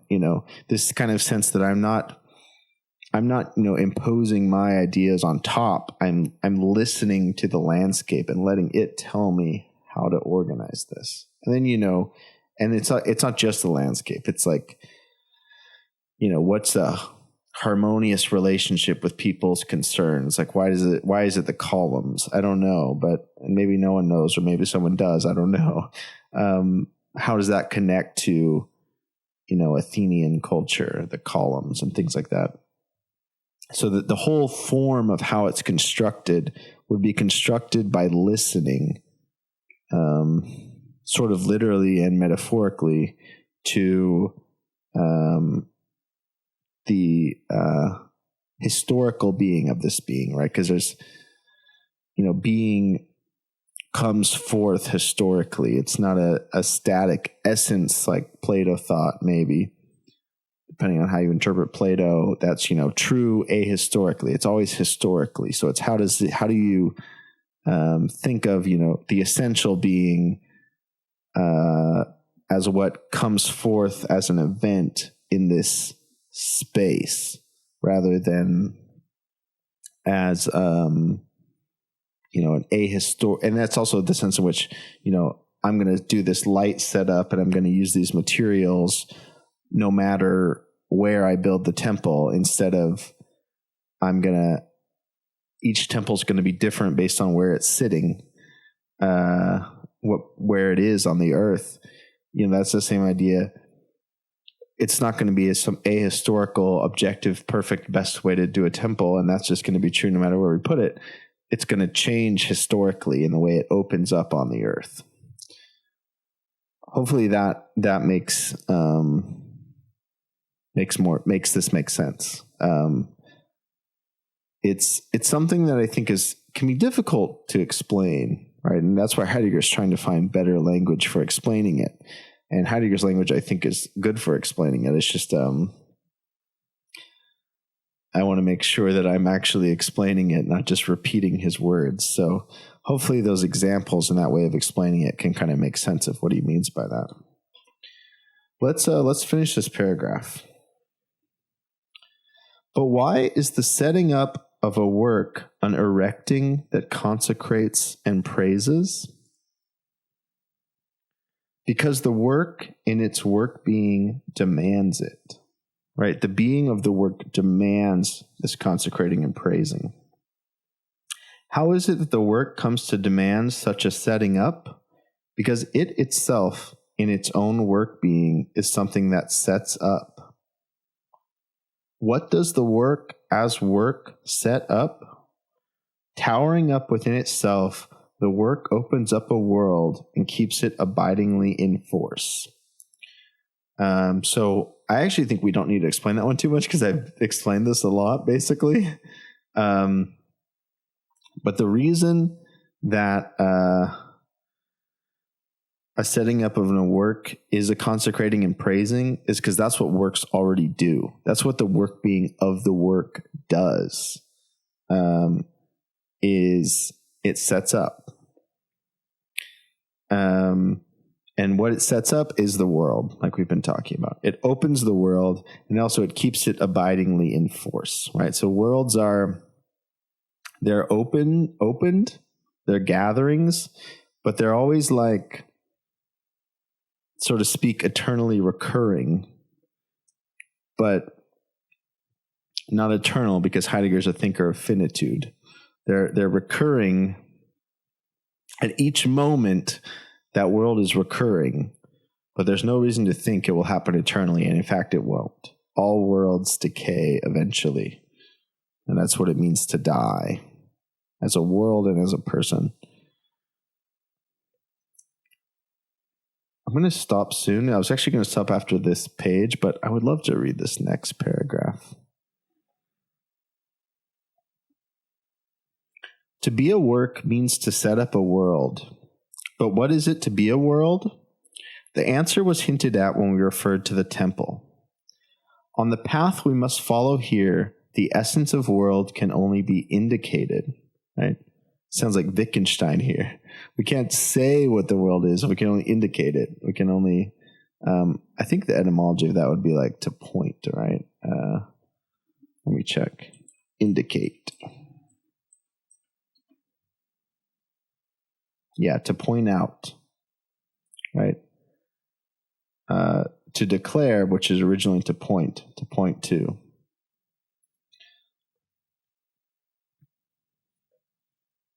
It's also why I love someone like Gertrude Stein. Like her poetry is a speaking around, because you can't say the thing directly, but you can speak around a poetic field that points to, even if it can't say directly the thing. What is more, this indication limits itself to warding off anything that might at first distort our view of the essential. Right? So part of why we have to indicate is the self-limiting, right? That our language used incautiously has the potential to distort our view of the essential, which we've already seen why that is when we had to go through this whole long process of thinking about things to even get to a point where we can escape the long legacy of the thingliness of the thing, the thing concept rather, that we've inherited from ancient Greece, that's claims to be putting the thing in view for us, while it's at the same time actually blocking off any view of the thing. All right, so we all have to be careful, and this is part of why we have to indicate. Also, because I think what is truly essential is, what must go unsaid, because it's the real language which withdraws before any, signs or signification. But also because we run the risk of falling back into thing concepts or some other kind of, concepts inherited from history that present themselves facetiously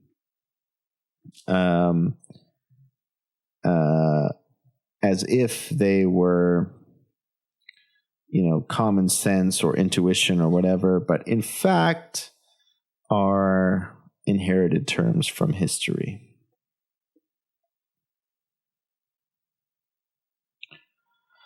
The world is not the mere collection of the countable or uncountable, familiar and unfamiliar things that are at hand, but neither is it a merely imagined framework added by our representation to the sum of such given things. The world worlds and is more fully in being than the tangible and perceptible realm in which we believe ourselves to be at home. World is never an object that stands before us and can't be seen. World is the ever non-objective to which we are subject as long as the paths of birth and death, blessing and curse keep us transported into being.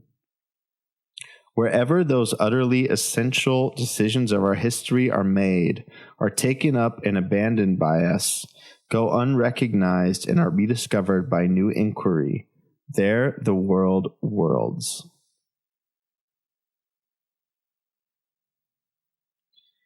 So this is a common Heideggerism, a noun and then that noun into a verb form, world worlding. Right. I think it's to communicate, right? Heidegger says in what is called thinking that all thinkers think the same, and what the same is the being of beings. So they find ways to express something about the being of beings in their own particular language, but what they're after is always this, which can never be said directly, the being of beings. And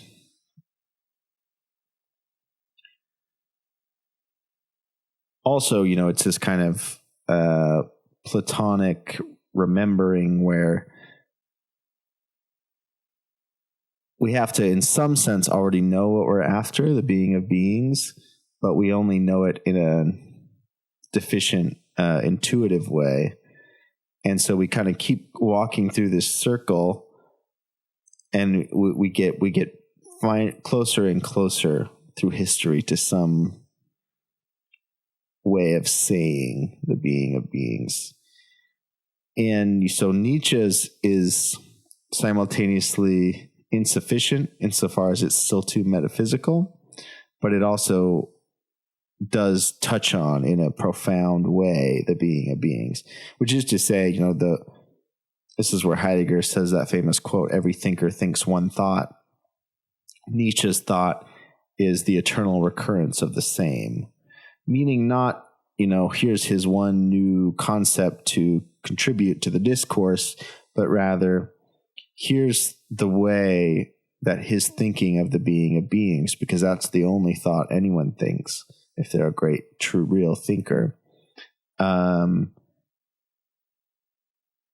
is brought to expression, is most fully brought to language in the eternal recurrence. But the genuine thought is the part that cannot reach language, that Nietzsche experiences and then it withdraws from him, but it comes forth in the language of the eternal recurrence. And that's kind of, I think, what's going on here, right? The world is eternally recurring, right? I said that earlier, so I don't need to say it again, but that's what it means to say the world worlds.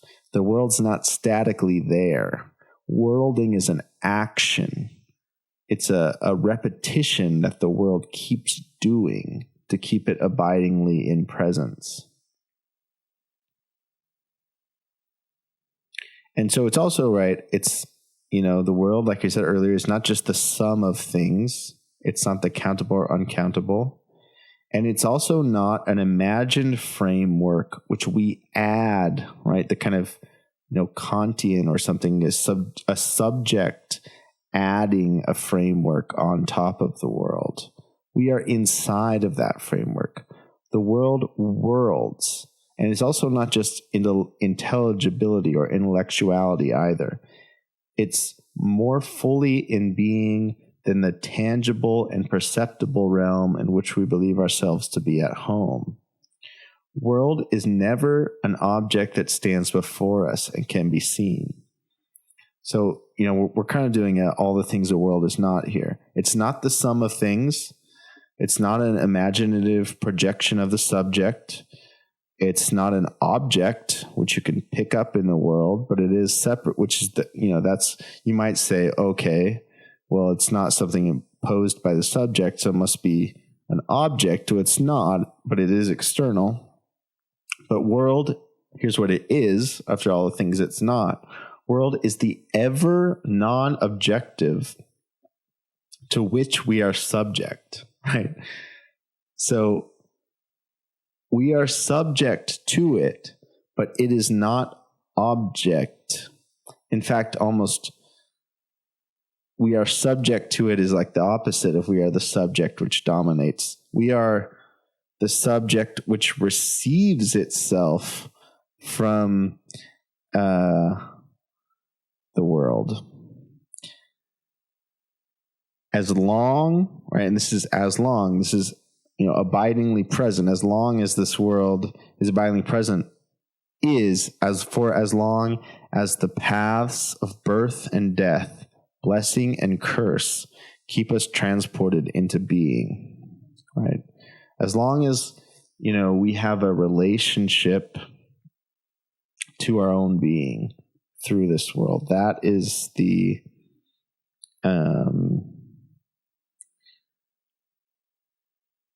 essential point, or as that is how long the world whirls.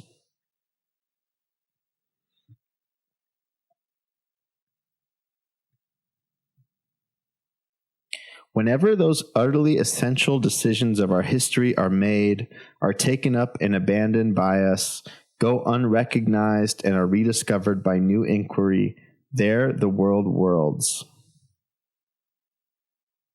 All right, so when we make decisions, right, historical decisions about our own being, when they're taken up or abandoned, go unrecognized, which is to say, we may not even know about them, but they're there unrecognized, and are rediscovered by new inquiry, there the world whirls, right? As long as, there is no world without Dasein, right? That which has their being, that which stands in relation to being.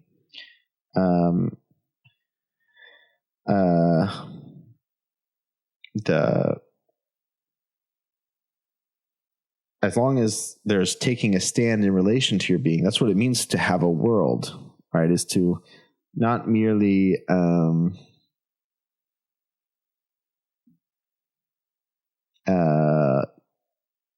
to take a stand in relation to your own being. That requires, a world of values to exist, which has to be opened historically as, pulled open as an event. A stone is worldless. Plant and animal likewise have no world, but they belong to the covert throng of a surrounding into which they are linked. And of course, that's, there's like controversy about that. Heidegger saying that animals have no world. I think Derrida, I never read it, but Derrida has a book. Obviously Derrida is a Heideggerian and super, super influenced by Heidegger, but I think this is one of the points of contention he takes with Heidegger, I think, but I haven't read the actual book, but he has a whole book about this, about animal worlds. I think, my stance on this, I've said it before, is that Heidegger just becomes unphenomenological in this way, that we have to be agnostic about whether animals have worlds, unless they have some way of telling us, one way or another what their experience is. As long as we're just hypothetically imagining, it's the same as imagining, do aliens have worlds or something? But what he means, though, to say, right, is that animals don't, because they don't have language, is why he thinks this. Although I guess that's a contested point also. Don't reflect on their own being. Animals don't say, why is there something rather than nothing? Or they don't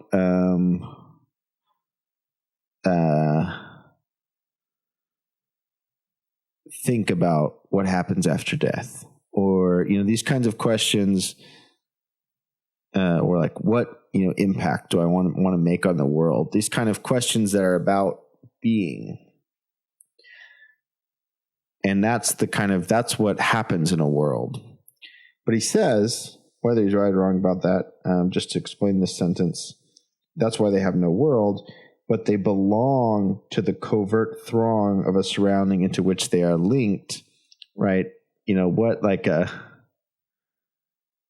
a cat does, the choices available to a cat, like, lay down in the bedroom or the kitchen, meow for food, rub my owner's leg for pets, run away from the vacuum, whatever.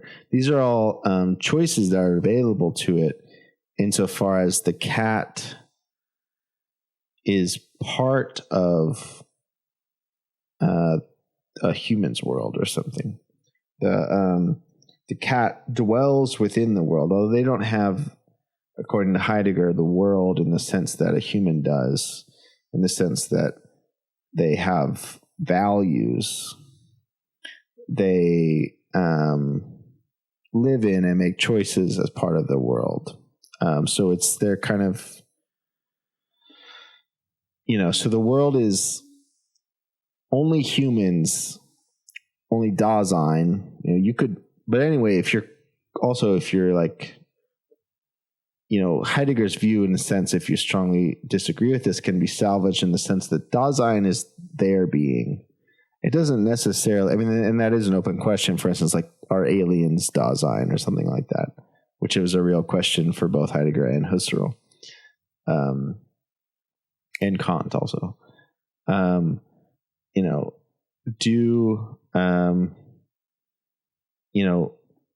Only Dasein has a world.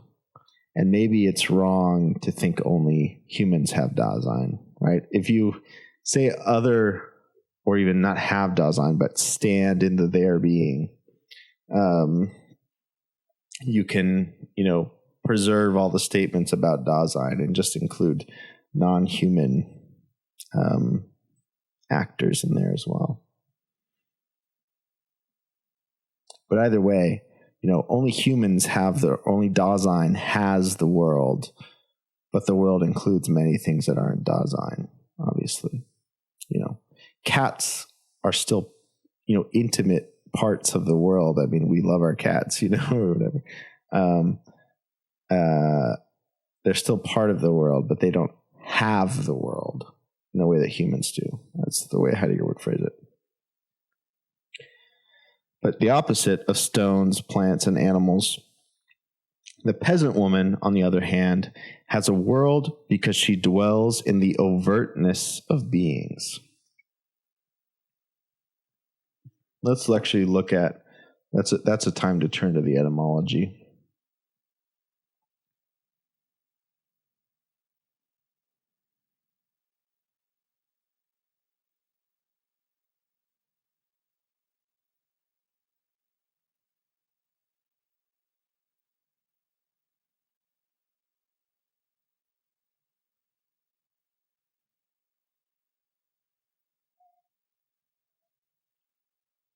What is dagegen?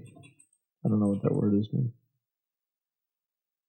Is that, it's on the other hand. Okay.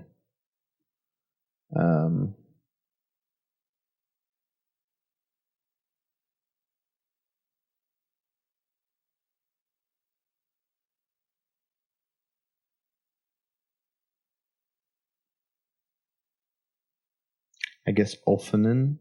Is that,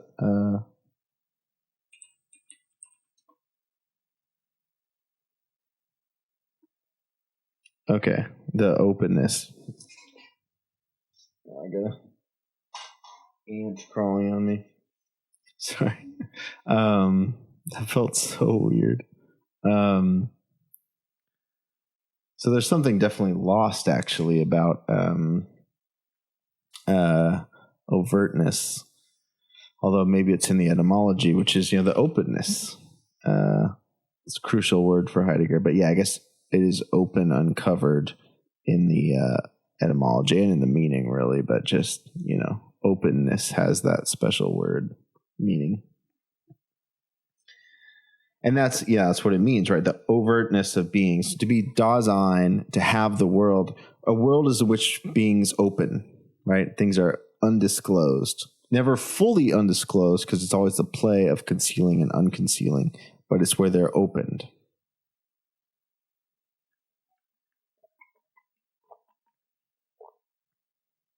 Without Dasein, there's no being in this sense, because there's no openness of beings. Because Dasein is like the crack that opens beings, opens them to be known or to be experienced.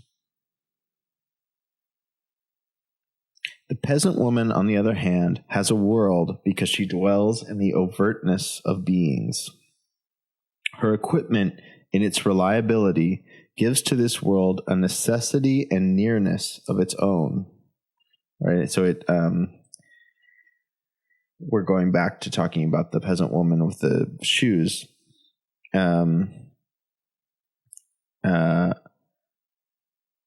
She has a world because the world of beings is open. By being Dasein, it opens to her. And her equipment and its reliability, right? Remember we said that the meaning of the equipment is its usefulness, and it rests on the world of reliability, or the earth of reliability, I think, right? Because reliability, right, the fact that it works continuously is what keeps the world recurring. That tomorrow and tomorrow and tomorrow, I can get up and tend to my garden, or, well, it's not really a garden in this case. It's like what's the word? A farm. That's the word I'm looking for. Is the reliability of the equipment, is what allows that world to stay abiding, to keep recurring. It gives to this world a necessity and a nearness, right? It brings the world near. By the opening up of a world, all things gain their lingering and hastening, their remoteness and nearness. It's also their scope and limits. That's also the sense in which there's this, the measure or the spanning, right?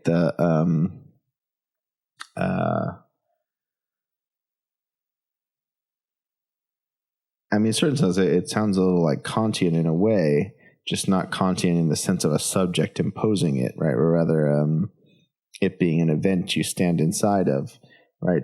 Space and time. Well, right now we're talking about space, but I guess you could talk about time also. Things unfolded out into an openness.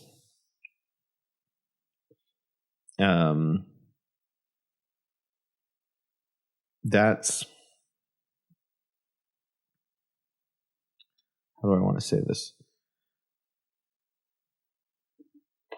That happens as a result of the world, that things are opened and put in space, right? And it's also right, I think, and I'm not sure about this, but I think, right, like, actually, this is a really complex question I don't know the answer to, but I was wondering if maybe you could say God does not have space and time, right? Because God sees all that is at once, He doesn't need it organized. But we, being finite beings, need it organized, right, into space and time, right? That's the opening up of the world, the crack in the world of the finite being that has a relationship to being, is to order the world in space and time. In a world's worlding is gathered that spaciousness out of which the protective grace of the gods is granted or withheld. Even this doom of the god remaining absent is a way in which world worlds. Yeah.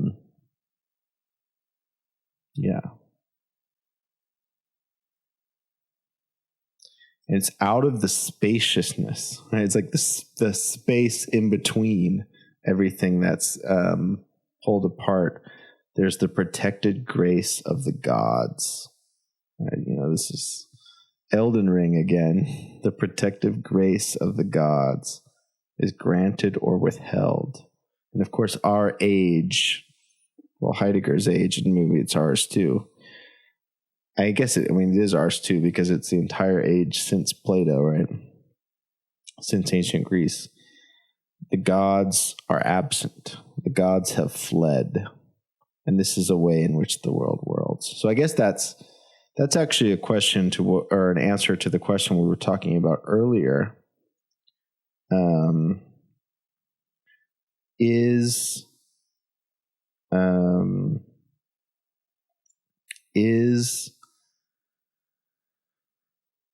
to say that the artwork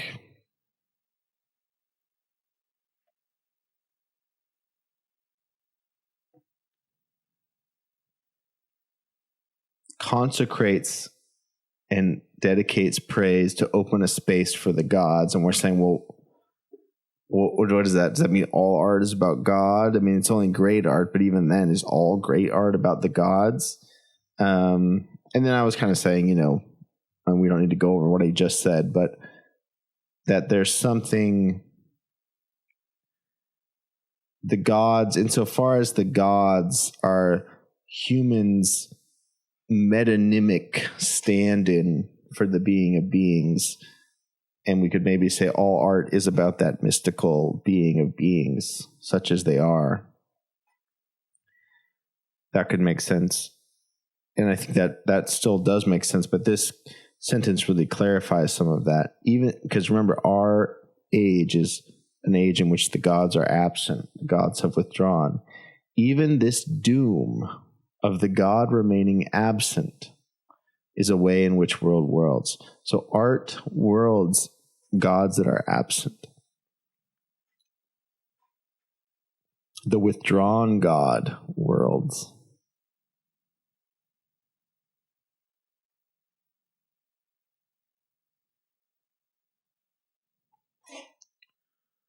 I've really gotten a second wind, so I think we might just keep going, honestly.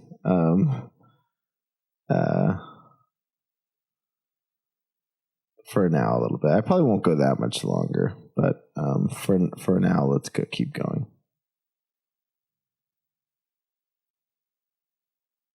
This thing is frustrating.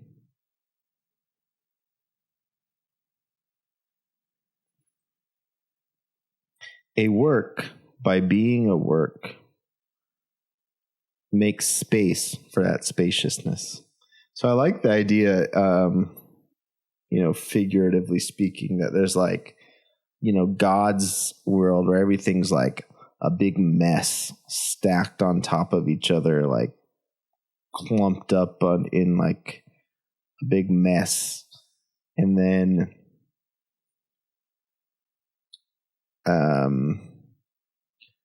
art comes in. It's the light that clarifies, that thins out and spreads out and gives spaciousness. And the spaciousness, this breaking open of this big clump, is what is the opening for Dasein that makes the world intelligible. Well, I keep using this word intelligible, but that's like the more Kantian word that Heidegger's moving away from. Not because it's wrong in the sense that, because it is something like, intentionality and intelligibility, but it's just not only mental. It's not like, it's the whole, it's bigger than that, right? So it's okay to use it as long as we recognize that intelligible is an unfortunate stand-in for a more capacious term. But so it makes space for that spaciousness. To make space for means here especially to liberate the free space of the open region and to establish it in its structure. This installing occurs through the erecting mentioned earlier. The work as work sets up a world.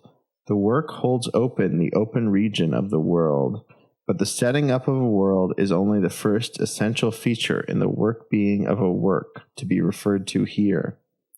Starting again from the foreground of the work, we shall attempt to make clear in the same way the second essential feature that belongs with the first.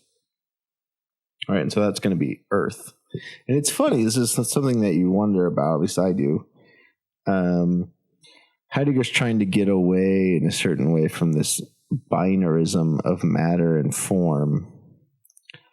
That's also a question with intelligibility and all that. If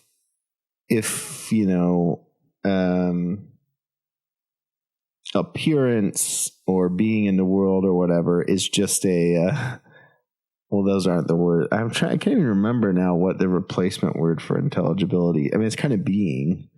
Being is a replacement word for intelligibility. Have we really changed it, or are we just using a different word? I mean, I think we are, but then that same question crops up in an even stronger way. If we replace form and matter with world and earth, is that really a difference? I think it actually is probably. We've just talked about what world is and how different it actually is from just an idea impressed on a matter. It's right. It's a world that you stand inside of, and any idea you could have also comes from the world, which is prior to ideas. It's what gives you your ideas because it's what creates your values. It's what transvaluates your values in a way. I mean, I keep using this word, the transvaluation of all values, which is Nietzsche, not Heidegger, but I just think it's a way of making sense, and at least it's probably a concept Heidegger passed through to get to this idea of worlding. But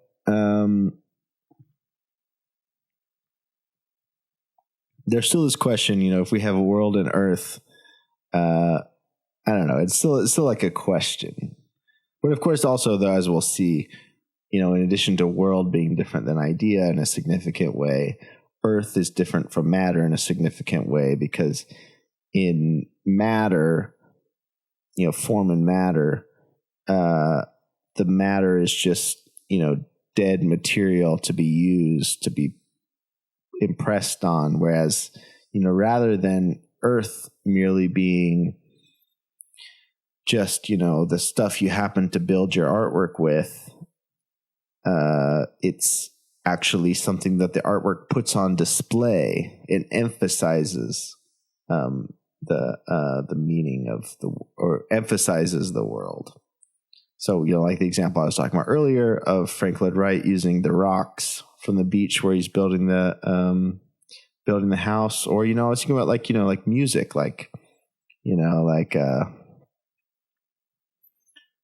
capturing the distortion feedback of the amp on a guitar, or that would be one way to, or of course, even John Cage doing his silent performance, 433, capturing, even with no actual playing, you capture the sound of the audience, the creaks of the piano. And of course you can do that even with non-silent works, and a lot of people did do that after John Cage, but this treating the material of the work as part of the work itself, rather than just, the empty vehicle to be used for the work. So I will stop soon, actually, because I am getting a little tired. I'm realizing we've been going for a while, but I'm going to read this paragraph. A work, by being a work, makes space for that spaciousness. Sorry, I already read that part, but that's what I was talking about, right? This installing occurs through the erecting mentioned earlier, right? In fact, let's read it again, because there's some things I skipped over. To make space for means here especially to liberate the free space of the open region and to establish it in its structure, right? The open region is the space in which it's the clearing. It's the space in which Dasein encounters being, and through it there's appearance can happen. So the artwork actually is what makes space for it, allows the clearing to happen. It is like what I was saying, like there's like this like clump of everything together. The artwork is the hammer that smashes it and sets it free, so that you can see it, and it establishes it in its structure through the installing or the erecting. The work as work sets up a world. The work holds open, and it not only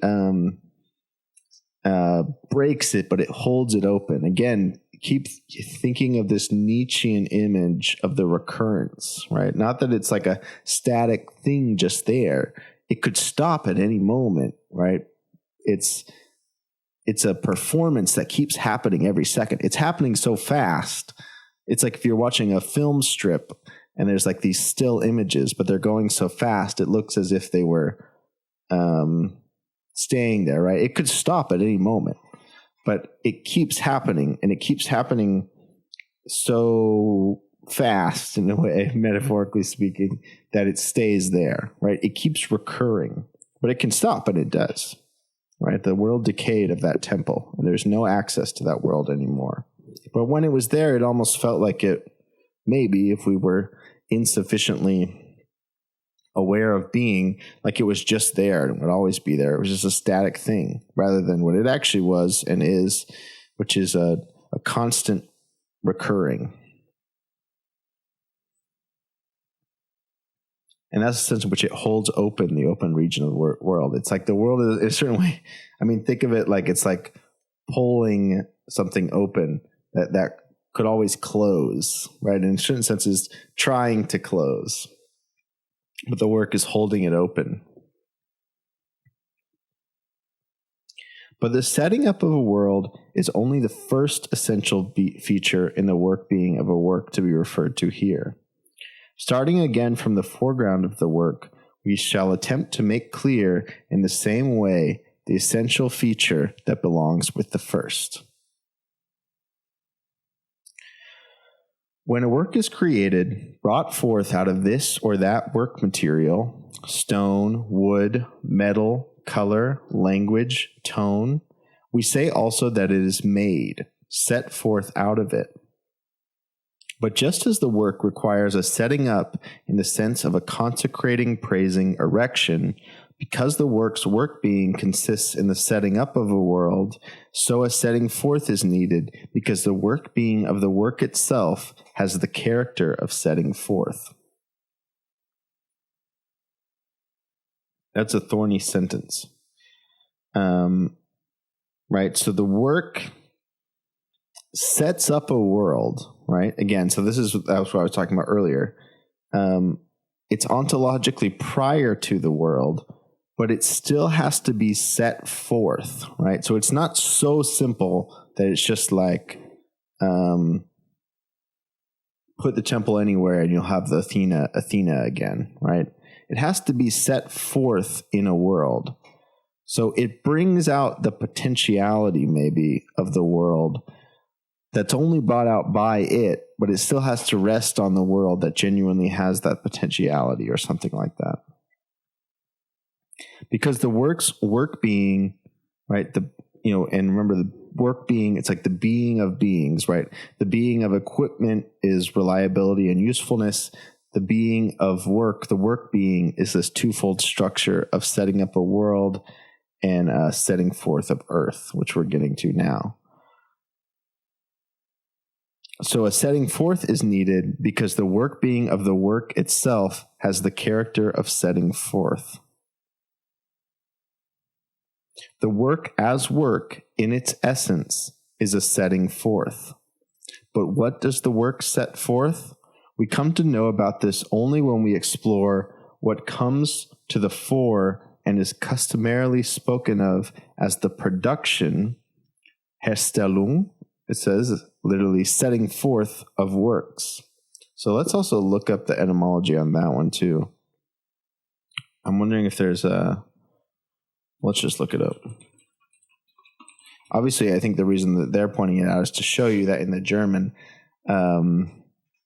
production has setting forth within it.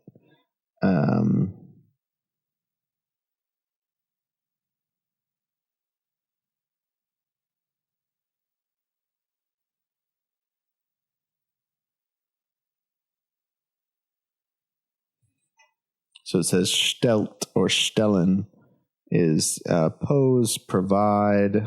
Stellen. Setting. Yeah, so I guess there's the setting. So this must be forth. Hier. Here, yeah.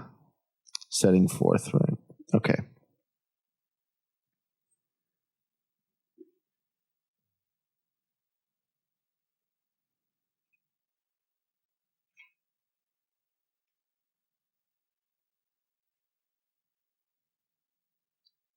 So I am going to stop soon.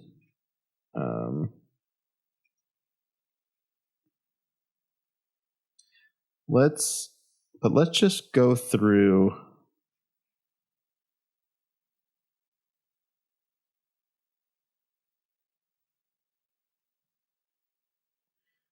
If we read the next page and a half, which I will read without too much commentary, we'll be able to have. We can end with Heidegger's statement of the setting up of world and the setting forth of earth.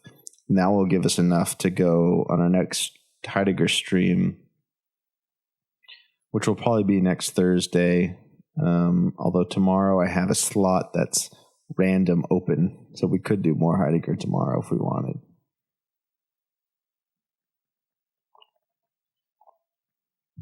But we can have these two things in mind for the next part, which talks in more detail about what exactly it means now that we have these two and how that relates the work to truth, to aletheia.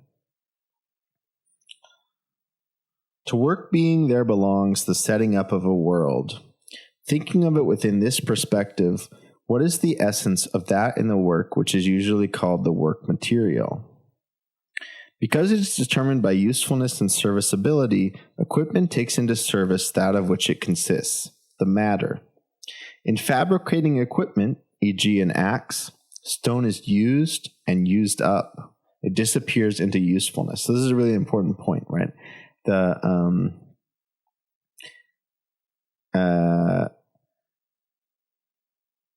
usefulness uses up, right? The matter ceases in a certain way to be anything other than its subjugation to the usefulness of human projects. The usefulness in art, this doesn't happen, and I won't jump ahead now. We'll see it. I mentioned earlier, right, that the art, the material it makes even more visible the rocks of the area, right? The material is all the better and more suitable the less it resists vanishing in the equipmental being of the equipment. By contrast, the temple work in setting up a world does not cause the material to disappear, but rather causes it to come forth for the very first time and to come into the open region of the work's world, right? So rather than where the material disappears, it's the open region, the clearing. It actually, for the first time, makes really truly visible the materials of which something is made. This is a crucial difference in the self-sustaining of art versus the non-self-sustaining of equipment. The rock comes to bear and rest, and so first becomes rock. I think it comes to rest in this. There's stuff that I can't quite get into because I don't have the right grounding in Aristotle and Heraclitus. But there's also a sense in which it comes to rest in the sense that it's resting on itself, it comes back into itself and truly becomes itself, unlike becoming, resting on equipmental being and being forced to be equipment, so to speak.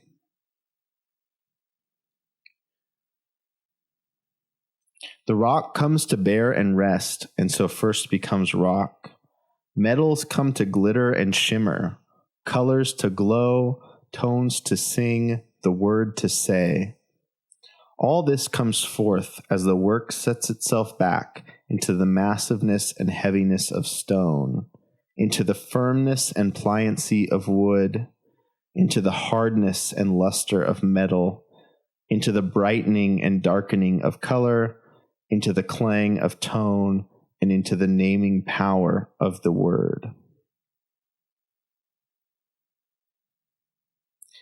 It's we're talking about architecture, sculpture, painting, music, and I don't think it's any accident that the last one he gets to is poetry, the naming power of the word, because poetry has a special kind of power for Heidegger. What word is the material of poetry.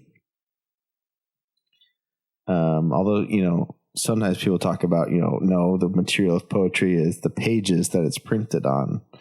And I used to kind of be in that camp, but, I realized that there's a kind of a privileging to print, which is not necessarily true of what poetry is that happens in doing that.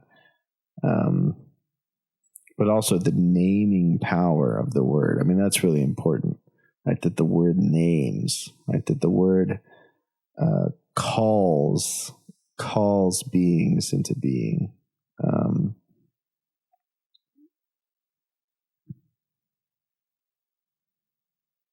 The word is Nenkraft. I actually was thinking it might be some version of Heisen, but I guess not. Did I spell it wrong? I didn't spell it wrong. But I guess that's Kraft is like name is power. So Nen must be name then.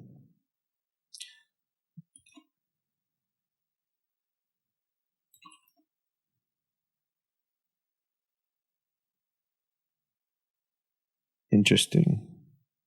So I guess it's not to call because it's Nennen.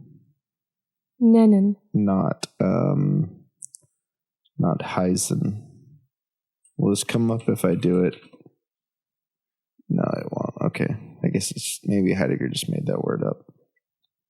The naming power of the word. That into which the work sets itself back and which it causes to come forth in this setting back of itself, we call the earth.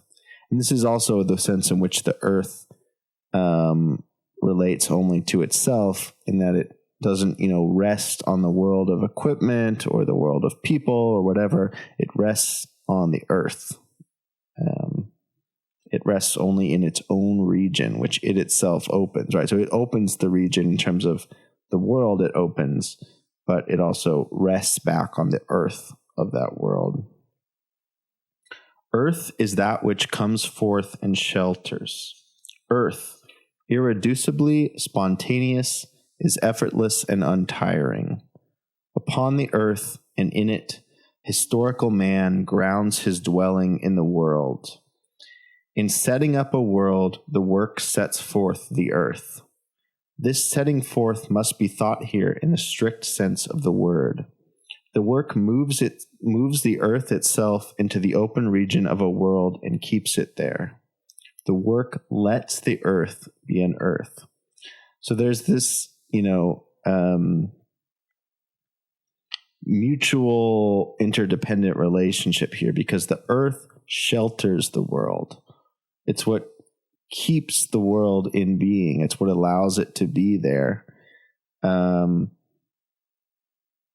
the work is what lets the earth be an earth, right? Because when there's only equipment, right? If there was a completely utilitarian society where there were only practical goals, there would be no earth, right? And that's actually what happens with technicity. The earth is transformed entirely into materials to be used. It's not present at all as a being itself that ought to be cared for, right? It's only through art that can show the earth as the earth, which is to say, can let it be an earth, that it becomes possible. Because art, what art does is it brings forth what is. It lets be what is, and it lets be what is because it sets up a world, because it's not equipment, because it's not practical or useful. It just opens.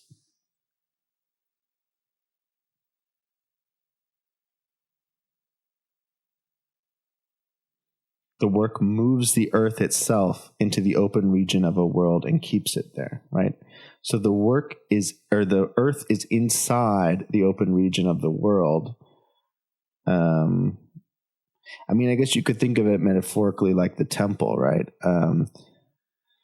Inside of the temple, right? The earth, like this is metaphorically speaking, but it's like you've drawn something into the temple, right? The temple is set up on the earth, but if like inside of the temple there was a opening or something, I mean, let's just imagine, this is not it, but imagine there's a well inside and you can reach down the water of the earth.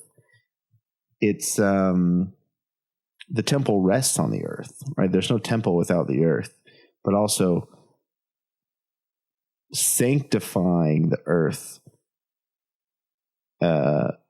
praising the earth, makes the earth earth. It makes you see the earth as valuable in itself. It makes you see the earth as the earth and respect it and think about the earth as being earth, rather than just, a place to get water from. That would just be an example, metaphorically, but it does that in a less, in a bigger way, right? It brings earth into the open region of a world and allows it to be earth.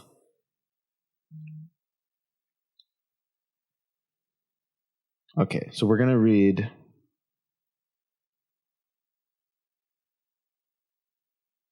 three more paragraphs. One of them is barely even a paragraph, and then we're going to stop. And that will get us to where we're ready to finish this section probably next Thursday. Yeah. But why must this setting forth of the earth happen in such a way that the work sets itself back into it? What is the earth that it attains to the unconcealed in just such a matter? A stone presses downward and manifests its heaviness.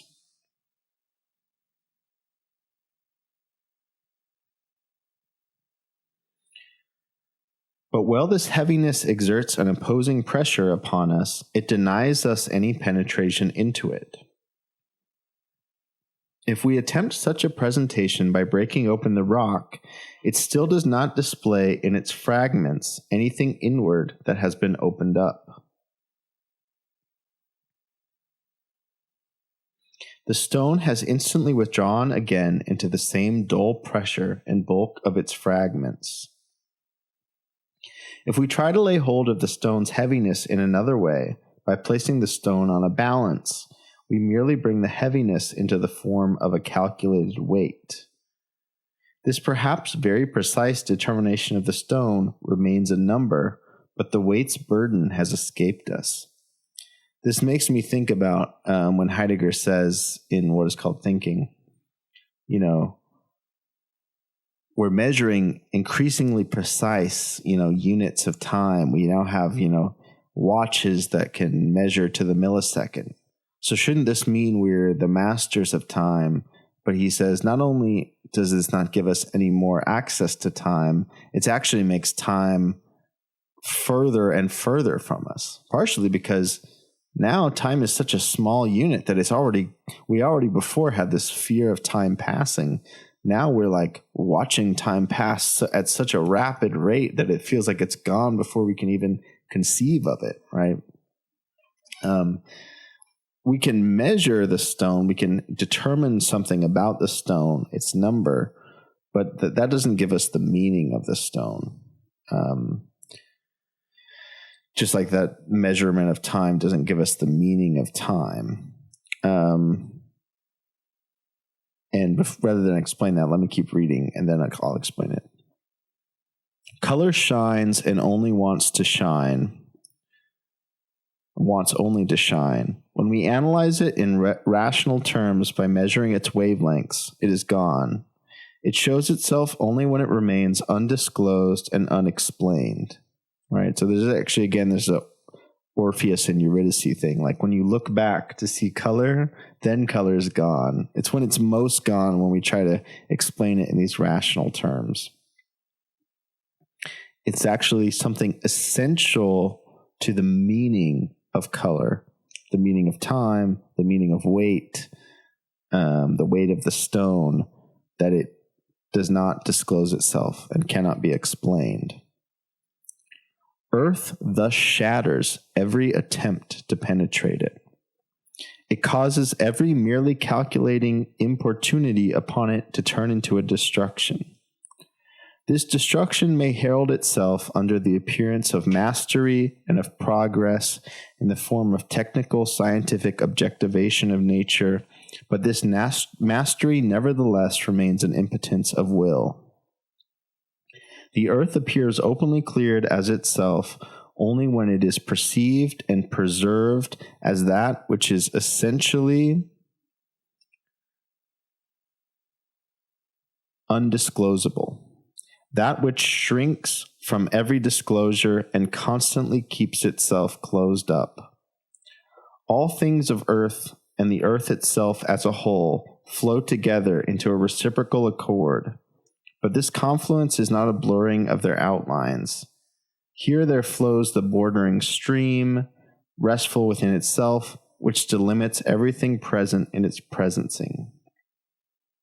Thus, in each of the self-secluding things, there is the same not knowing of one another. The earth is essentially self-secluding. To set forth the earth means to bring it into the open region as the self-secluding. I wonder if this is where one of the places that, object-oriented ontologists got their things going, right? Because it says here, the earth, all the earth keeps itself closed up, right? It resists being fully disclosed. And they flow together into accord in this mutual self-undisclosing. But then, that doesn't mean, that all earth is just one, meaningless mass, right? In fact, it says they have the same not knowing of one another, right? So you could see how the object-oriented ontologists took that as, well, rocks they have experiences of water, but they're mutually concealing experiences. But I think and I will need to spend some more time with this because, I know what this means, but I don't know what it means in the sense that I don't know exactly why. Or at least I don't know why in a satisfying way why Heidegger thinks this. But he does think, that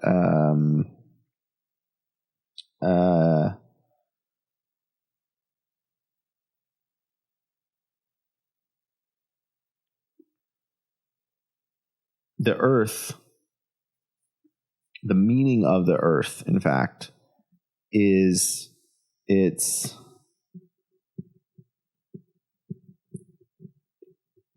way that it resists knowing. And it's kind of what I was talking about earlier, that when you try to know the earth in this, calculating way,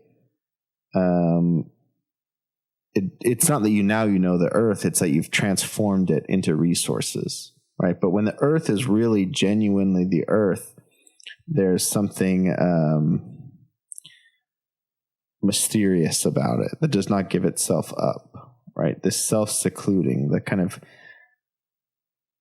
and I think one way to say this is, I mean, you can experience this, right? On the one hand, you can,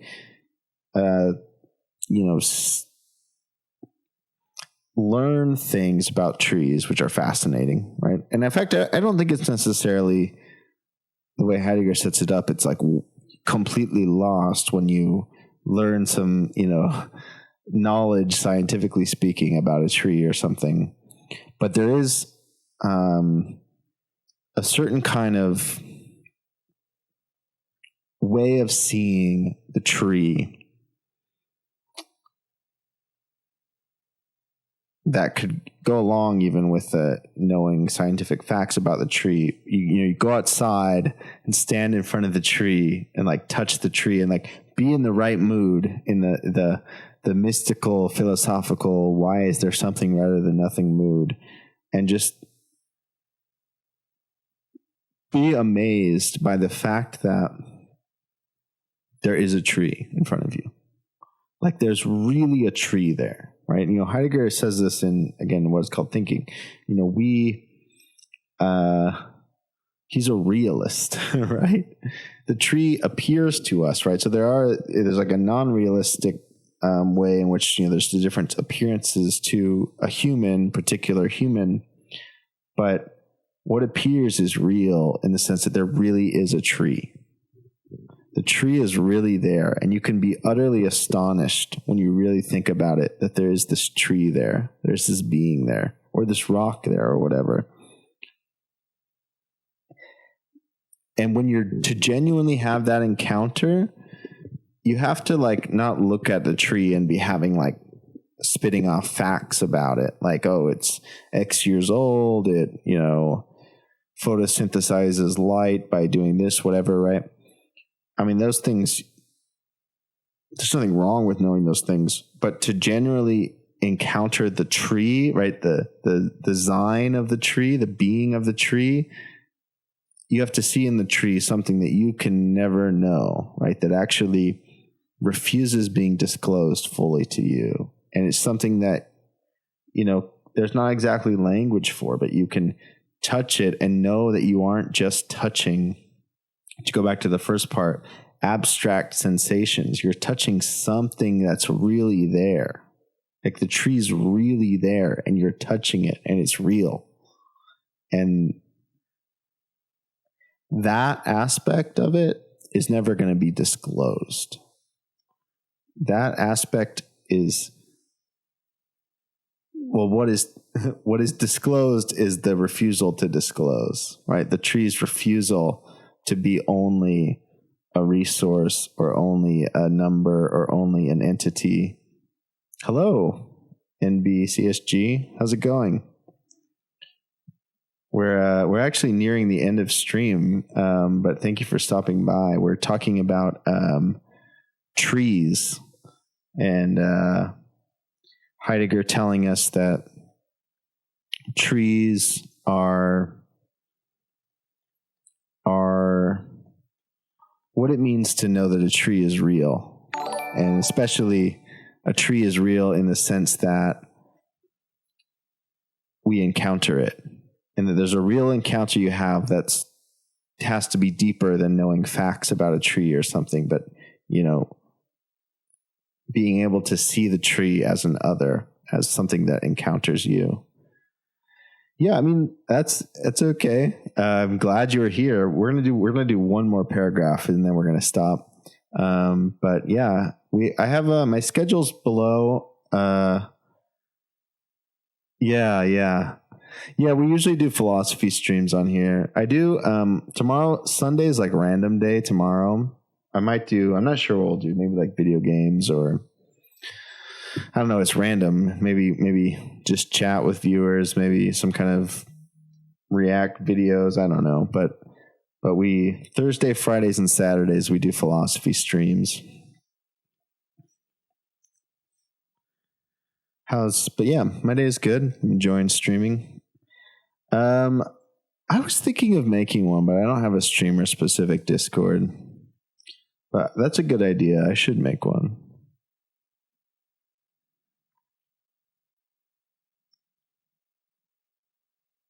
Okay, I'm going to read this last paragraph before we stop the stream.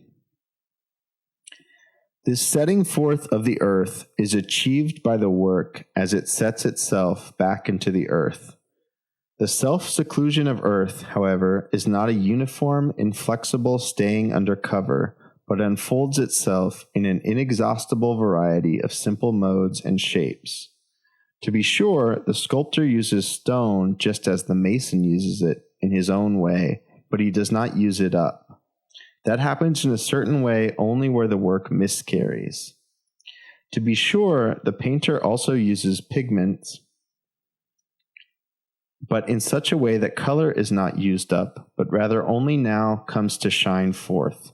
To be sure, the poet also uses the word, not, however, like ordinary speakers and writers who have to use them up, but rather in such a way that the word becomes only now becomes and remains truly a word. So with that discussion from before about trees and rocks and how to see them as genuine beings, I think hopefully that makes clear how art does that, right? When the sculptor uses the stone, unlike when you use stone for equipment for a practical purpose, when an artist uses stone, you admire the stone. You look at the stone. You see the stoniness of the stone. And that's also right, is what he's saying poets do. Poets don't use the word in an only pragmatic way, in an only useful way. Poets allow you to see the word and encounter the word as language, as something that people see and encounter and are amazed by. And then this is the very end. We're going to do this before I end the stream, is read this last paragraph, this short one. Nowhere in the work is there any trace of a work material. It even remains doubtful whether, in the essential definition of equipment, what the equipment consists of is properly described in its equipmental essence as matter. So that's what we're going to dive into next time, probably next Thursday, unless I do this tomorrow. We know that the work is world and earth, and we know that the world is things that you care about in your life, all values, like Nietzsche talked about, life and death, what matters, what should I do with my life, that the artwork makes those possible, and that it also rests on the earth. It forces you to turn to the earth and respect it. But what does that mean? That's what we're going to get to next. But yeah.